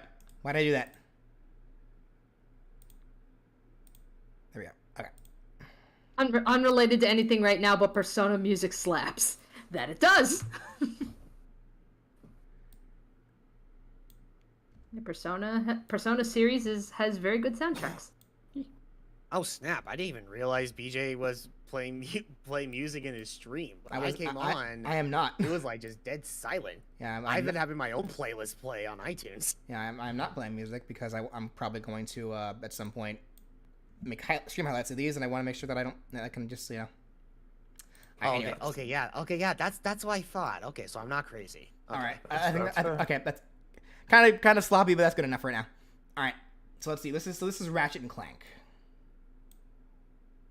I went ahead and found all three. Let's see here. All right, so multi-strike. Wait, is this guy actually showing it though?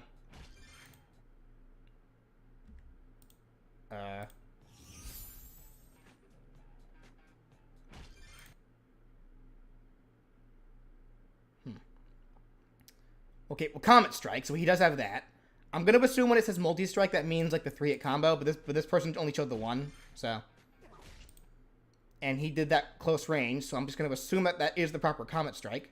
Lightning Ravager. The Whip. Okay, I didn't do that. Hyper Strike. Okay, so I figured he'd have all three of those moves. Okay. Wait. Aerial multi-strike. That's kind of what I did for my forward air, actually. That's funny. Okay. There you go, Comet Strike. Okay, so it's like Nickelodeon where you can do like a lot of the same moves in the air. Okay. Sonic Erupt. Oh, that's the thing from... Yeah, that thing. Yeah, I didn't even include that in my thing.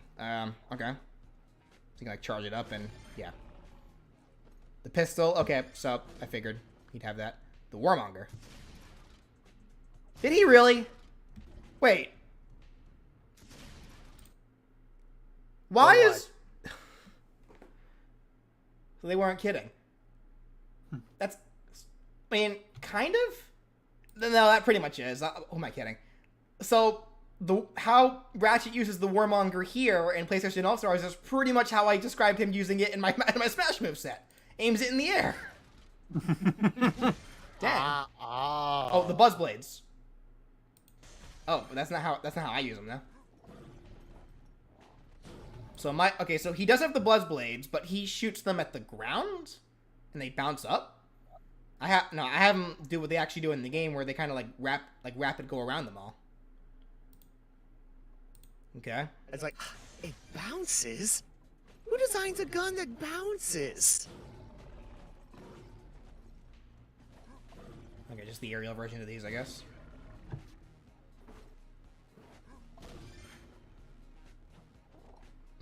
Excuse me.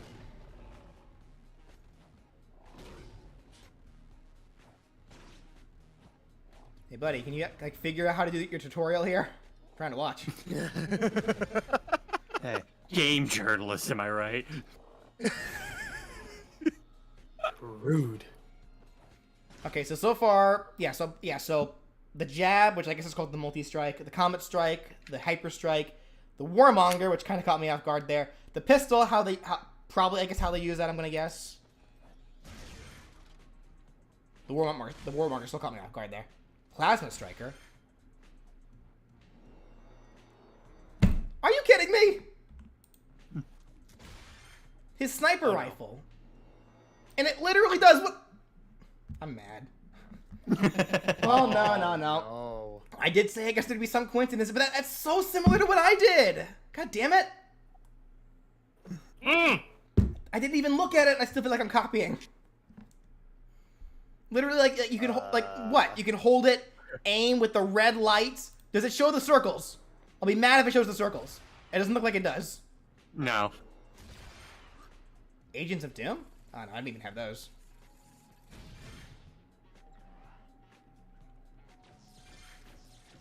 Okay, well, I guess I shouldn't be surprised that Mr. Zircon's here, but he's also shooting them without doing any hit stun. Dang it. There you go. Did I say a bad word? Sorry, guys. Yeah, that's why I was like, That's like... Yeah, he's a D word number 2. Oh, sorry, guys. Beach. Oh, interesting, though. It shows Ratchet being able to hover while using his plasma striker. From mine, he just falls. So, okay. That's a little different, I guess. And then literally Mr. Zircon, who just fires non-hit stun dealing attacks. Dang it.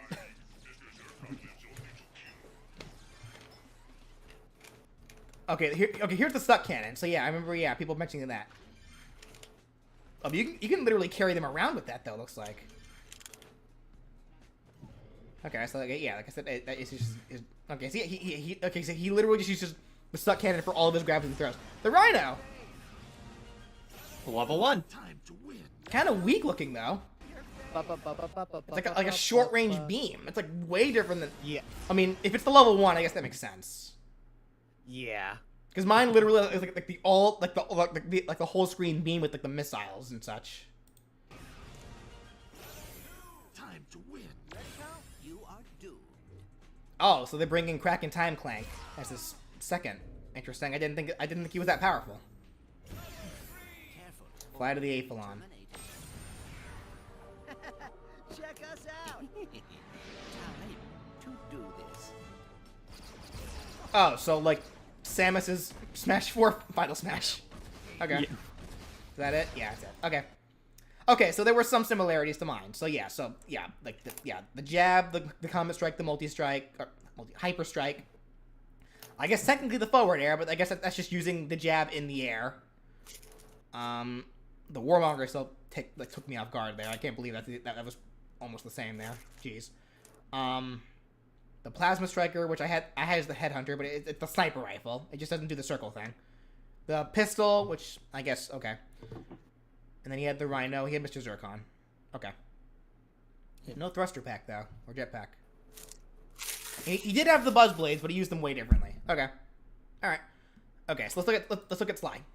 Okay, before you do, because Marshall's been spamming this quite a bit in the chat, to explain the whole Rayman and Globox thing, we initially thought that before Sakurai basically gave his own ruling on what counted as an Echo Fighter. So, like, at the time, we thought that it could work, because generally speaking, Globox and Rayman controlled exactly the same in, like, all the games that were playable in. But, like, yeah, because at the time, we didn't know about the whole skeleton needing to actually fit the model thing. we didn't think that was a thing at the time, but when that was announced, it was like, yeah, no, Globox can't be an Echo Fighter. A clone, sure, but not an Echo. Yeah, and we do even say in the video, like, that it wouldn't work. Like, literally, at the time, like, we just kept it because it's whatever, but, like, at the time, we even said in the video that it wouldn't work as an Echo Fighter, just semi-clone. Yeah. Yeah, same thing when people were asking, like, okay, you did Master Chief, what about the Arbiter? Why couldn't you have made the Arbiter an Echo Fighter? Exactly that same reason. Because Arbiter is, like, a bit bigger compared to Master Chief, so he could be an ideal clone, but definitely not an Echo Fighter, unfortunately. Anyway, reconsider the suck cannon. No, it sucks. Also, seeing it in PlayStation All Stars makes me want to use it even less. So, okay. Anyway, let's look at Sly. Cane swipe. Okay, let's do this. He has his knockout dive. Okay, I figured. Cane swoop. Cane swoop? What? Okay, I'm guessing cane swipe is just like his jab. I figured. Okay. He has knockout dive. Okay, fair enough. The cane swoop. Is that just the uppercut? But he also does like a little jump with that, which is interesting. Okay. Yeah, I mean, don't get me wrong, like, when he does the uppercut move, he still does a little jump, but the jump here in PlayStation All-Stars, it seems more high. Yeah, like compared to the original. He's actually getting height, whereas with us, it's yeah, he does like a little hop, but that's about it. Like what we saw in Sly 2. Exactly. It's just a little hop. Okay, spinning strike. Okay, so yeah, his okay, and you can charge it. So yeah, well, we made his down smash. So yeah, okay, literally that. Okay, cane air swipe. Yep, forward air. Figured. Yeah, these are all attacks that Sly has in every single, nearly every single game. So I'm not, except for that cane hop or swoop, whatever that was, which looks like just like a powered up version of like the uppercut thing. Air dive forward. Oh, he's the knockout dive in the air, and then the cane swoop in the air. Okay. Oh, okay. Yeah. So the aerial, the dive, which I guess here is called the air knockout dive. Okay. He has his alarm. Okay, I guess so. What's it do though? Oh. Okay. It stuns them. This I gotta see. It stuns them. Oh my. I'm mad. I don't remember this. Wait. Seriously, who literally the only time I. Oh my goodness. Who was it that suggested that the alarm clock stun? Because that's exactly what we did. Seriously, the last time I ever saw Sly Cooper in action in PlayStation All-Stars was when Danny over here played his story for Spiffy Needle Geeks like several years ago. I don't remember the alarm clock. Excuse me? To be fair, I don't think I really relied on the alarm clock, but again, it's weird because when I was playing PlayStation All-Stars, it's like I played a couple of the characters, and yet, you know, they're not the characters that I typically played when I was playing PlayStation All-Stars. I was a Spike main. Anyway. Oh, right. That's right.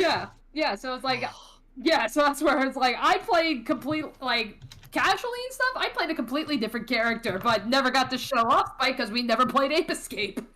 Alright, anyway. Next we have... I'm so livid. Electromagnetic. Okay, the raccoon roll. So that was something that someone suggested earlier. So yeah, we don't have that at all. So that was from Sly 1. The smoke bomb.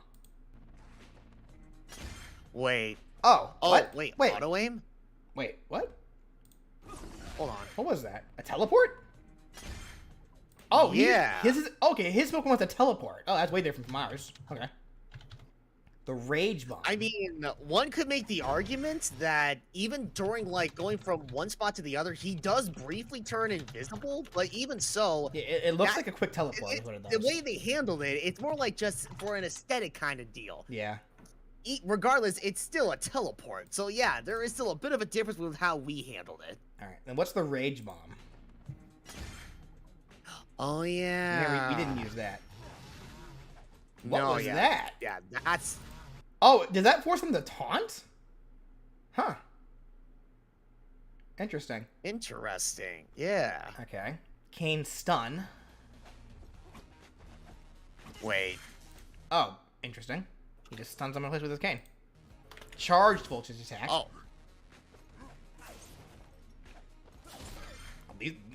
A lot of this looks like innovated. Air Smoke Bomb. So another quick teleport, I guess? Insanity Strike. Yeah. I guess it's, yeah. There we go. Yeah, the Insanity Strike was actually a move that I believe was one of the first moves. Well, not one of the first moves, but it was something I did recommend because I think this was at the time when we were initially thinking of like other smash attacks, like with his cane. And I'm like, oh, well, hey, maybe the Insanity Strike. But no, ultimately we opted against that because there was obviously a much better charge attack like right under our noses. Yeah.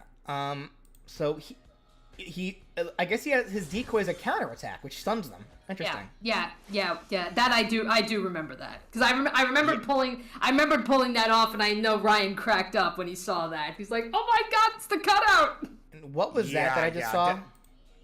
Hold on. Yeah, Rail Slide Plus.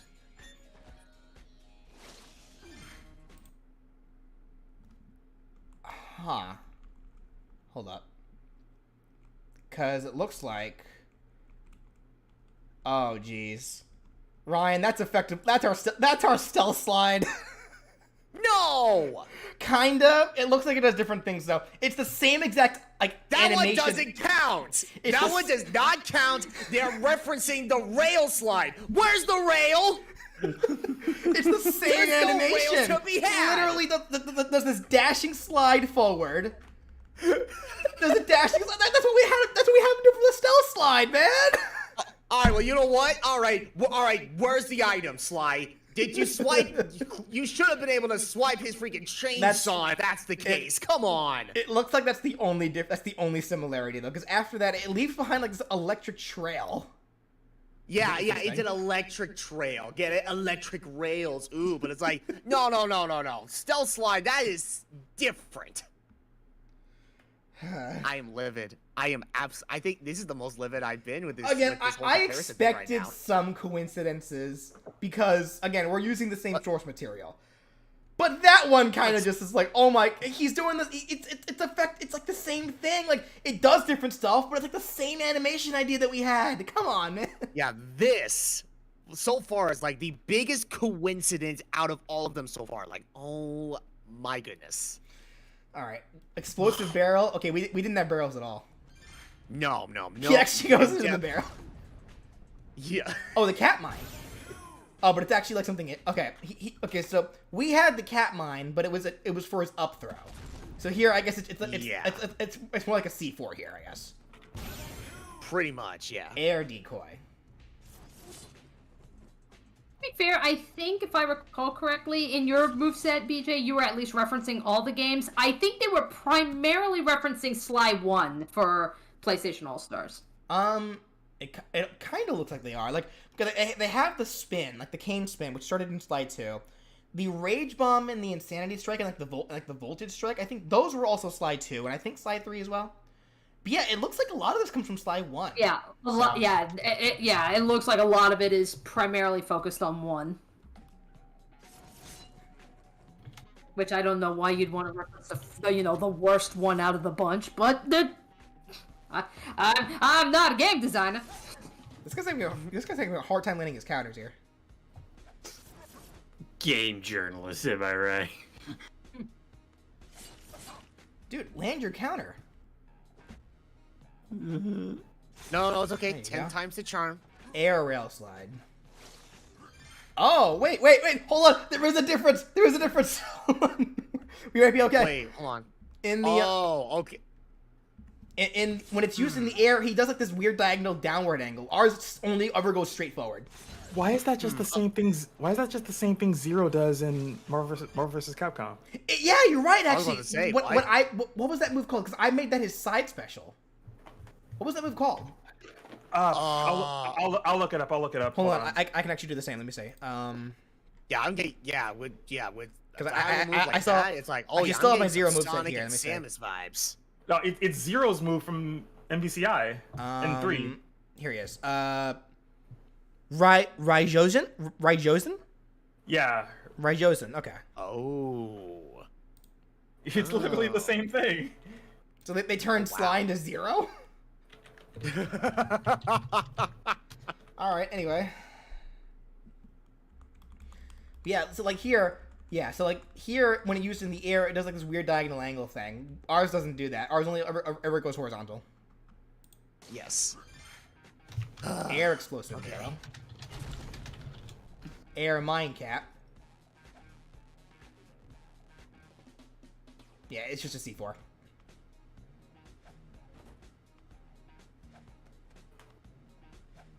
You gonna like use it or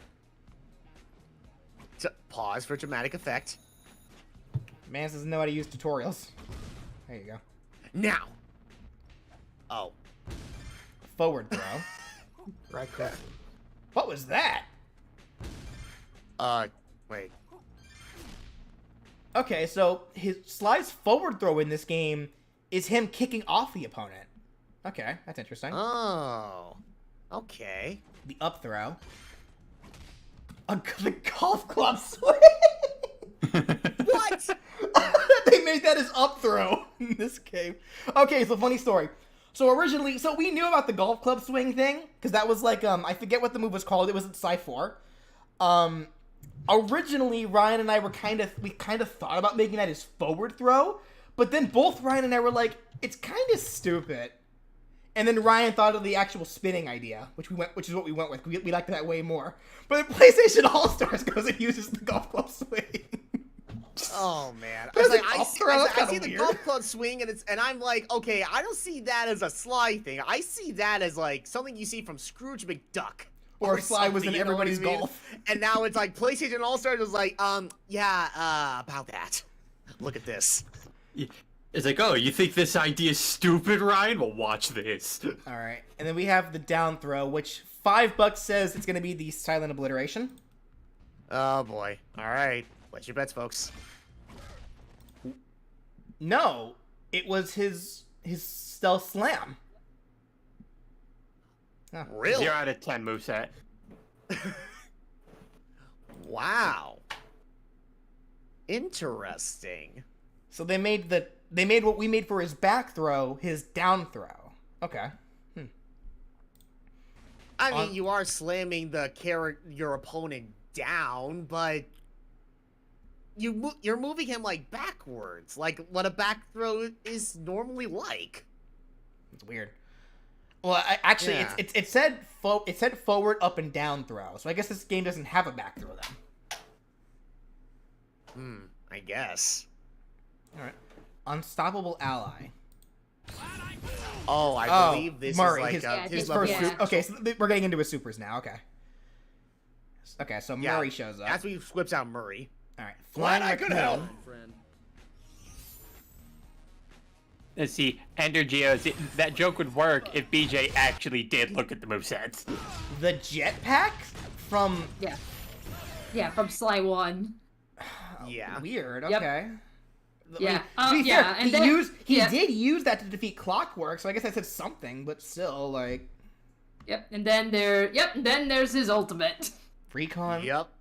Recon Sly and his. What? It's the Yeah, it's the binoculars. It's Yeah, literally this is where Oh, he's capturing ghosts! He's capturing the ghosts! That's the point is, you're literally, that's how you, he gets the picture, and if you get photos, that counts as a kill. Yep. Okay. So, But it's so like, the nope. cell slide caught me off This guard. The different. alarm clock was like, okay, wow, okay. The rest I kind of expected, though. Like, the ones that were similar, anyways. That's funny. All right. Yeah. All right, Sackboy. I will be shocked if there's similar. Like, okay, so here's what I'm expecting from Sackboy. I'm expecting the Creatinator. I'm potentially expecting maybe the jetpack. That was mostly prominent in Little Big Planet 1, but it was also in Little Big Planet 2. So I guess I guess we expect him to to do his rude slaps, like what he does in the game. So okay, I'm gonna take a guess on that one. What else would he have that I'm expecting here? Because this is before Big Adventure and oh well, actually he probably just has a lot of the gadgets from Little Big Planet too. So he probably has the Grabinators. He probably has the grappling hook. So it'd be the grappling hook, not the claw string. I'm gonna guess.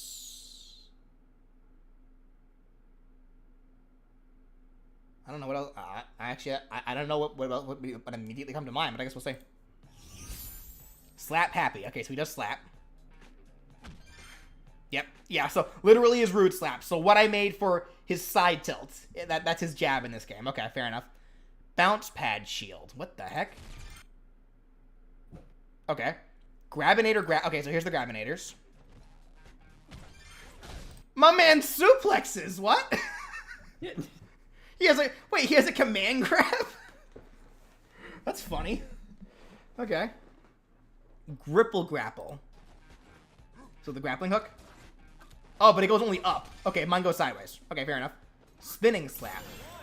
What was that?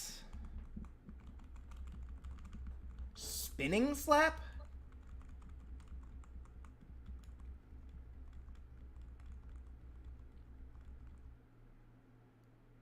So it was like a backhand uppercut? Interesting. Okay. Air Bounce Pad Shield, so it's the same thing as before. So just, yeah. Air Grab, okay, so the Air Command Grab. Air Gripple Grapple. Okay, so you can hit hook shot in the air. Jam Session. Pull out a guitar. What? Dante? What? Dante? Wait. Oh, literal jam. Like jelly. Oh, so not Dante, never mind. Wait, hold on, I remember this. Wasn't this in like one level in like one of like the Victoria stages? Interesting. I mean, he does use the Grabinator to pick those up and throw them, but I didn't think that'd be an attack. How oddly specific. Checkpoint Inc. There's no way.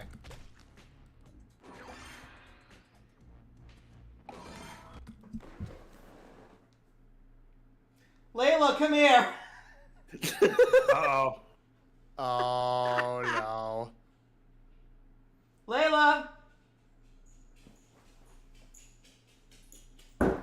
Who's a good girl, Layla?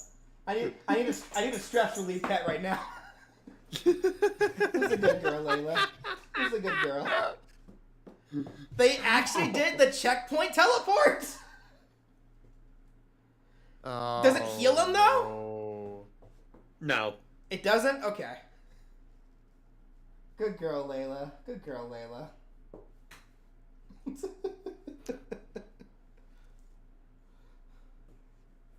Good girl, Layla. All right. Wow. What else is here to cause me pain? How far does it extend though, I wonder? It's like based on what I just saw of it, it's probably like exactly how as I envisioned it. Like he literally conjures a checkpoint, use it again, and he self-destructs and goes straight to it. So I saw that, but I wonder if there's like a distance like limit in terms of like how far can you be from the checkpoint to actually utilize it. I have no clue. I don't recall, but knowing this game, considering how busted he was for a while, I would say no limit.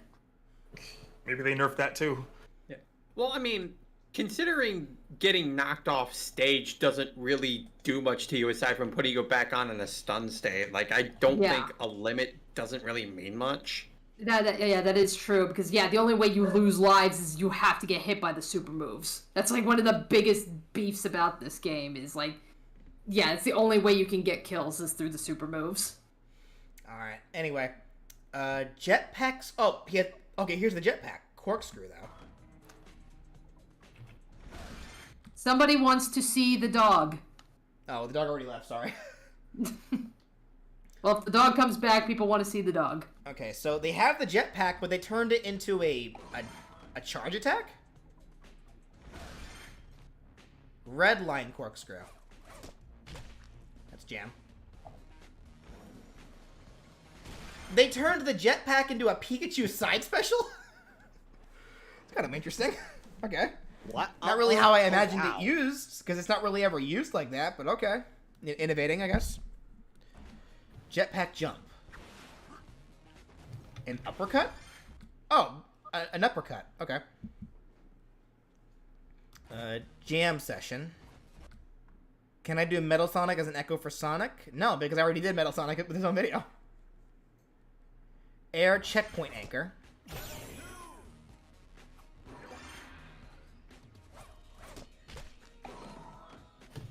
That's still, like, actually... Checkpoint pop-out? What? Wait.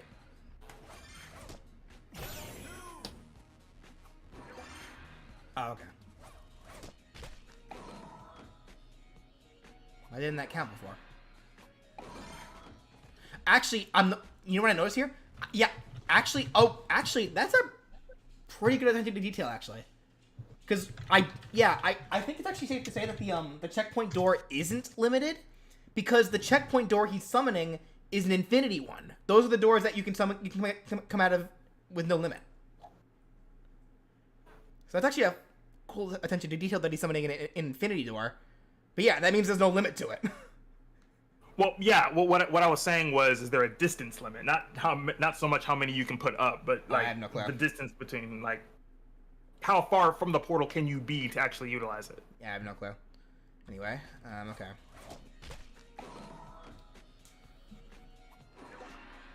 Okay.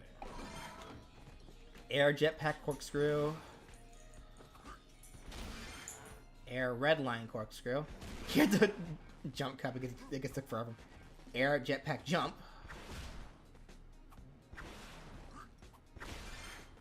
Cakeinator? Oh.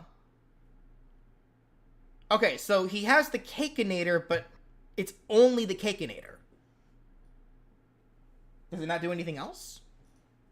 Huh. Okay, well, does the cake do anything? I think it does, yeah. It gives you 20 AP. Oh, so that's all it does? Yeah. Okay. Electric panel. Oh, you put down a trap. Okay. Why do you make a fan? What's the point of the fan? Oh, a bounce pad. Wait, a bounce pad? Okay. Fun fact. That was my original idea for his for Sackboy's up special in my moveset. A bounce pad. But I opted for the jetpack instead. Okay. Huh. Now I'm kind of glad I changed that. Air Cakeinator. Air electric panel.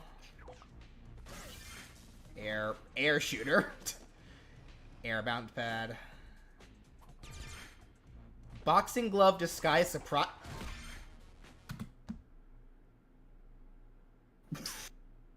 Uh-oh.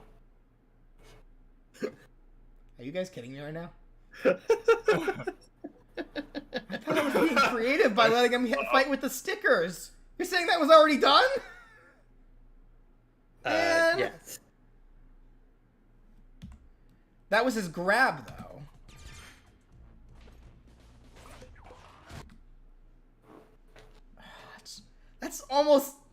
That's pretty much kind of what I did for his side smash, man. I mean, they make it more cartoony because the boxing glove appears behind him. Also, it's a boxing glove. I don't think that's even a sticker in the game, if I recall correctly. But man... Aww. Anvil sticker surprise. That's literally what I made his down throw! It's not just an anvil, though. It's just it's random stuff. Like, random heavy stuff. But it's effectively the same thing, man. Oh, he has his grabinator too. So he grabs with his grab. Well, okay. Well, duh. Of course he's gonna grab with the grabinator. So I shouldn't be surprised about that. I'm getting a little too hysterical here. Okay. Spiderweb sticker surprise. Oh, his up throw has him get stuck into a sticker of a spiderweb. That's something different.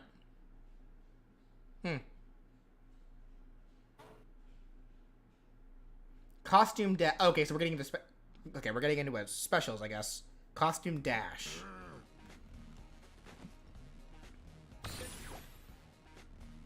What? Oh, he transforms into, like, other characters and uses one of their attacks? No, it's just he just turns to a character and just lunges forward. Well, well, no, because, like, he did two different things there. Like, he turned into, I think that was Nathan Drake, and, like, did, like, a backflip kick while swinging off of, like a rope. And then here he turned into Cole and, like, did, like, a horizontal spinning attack. They were two different things there. Bad guy barbecue? What? A retina or two of that. Such creativity. So that's getting into the creative mode stuff. So he created like fire hazards. That's okay. That's kinda. Well, hold on. Can you control that though? Yes, you can. Using the pop-up line.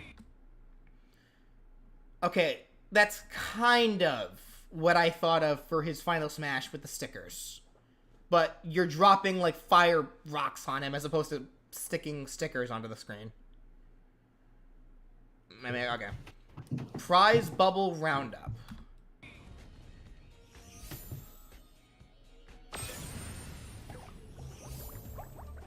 Wonder and light radiating from all. What? Oh, he turns all the other fighters into the prize bubbles that you can collect, and, like, you can collect other stuff? Yeah. Okay. Victory! Okay. Cool. That said, I'm still flabbergasted on how there are some similarities between this here. Alright. Well, that was fun. Oh, dear. Now I'm scared to do more PlayStation characters, guys. I don't want, like, my cool ideas to already be done. Sorry, guys. No Jack and Daxter. Cancelled. Cancelled before we can work on it. Alright. I think this is probably a good stopping point. Because I've been streaming for so long. I actually need to... It's way past my eating curfew, but I'm starving. I need to eat something anywhere. And plus, I gotta let the dog out again pretty soon. All right, but this is a lot of fun being able to go over the characters again with you guys. I guess what to expect in the future. You can I'm gonna be aiming for next week to have a Unite moveset done. Because I've decided on my next 10 characters for the Smash movesets. None of them are done yet. And that's mainly because character 111 is going to take some time. I do have 4 Unite movesets on the ready that I've gone over with Crashy. That also said, actually, I guess for a little tease for you guys here that are still here with me, you can expect a special little video to show up. If not tomorrow, then on Sunday. Regarding it's in regards to Pokemon Unite. It's not well, I'll let you guys wait and see what it is. But yeah. So that said, yep. So thank you all so much for joining me for this stream, and yeah, it was a lot of fun, and I will talk to you again some other time. So everyone, take care of yourselves. Thank you all so much for coming, and I'm going to stop this before I keep on rambling, because I do not know how to end videos. So, bye, everyone. Bye. All right, have a good night, everybody.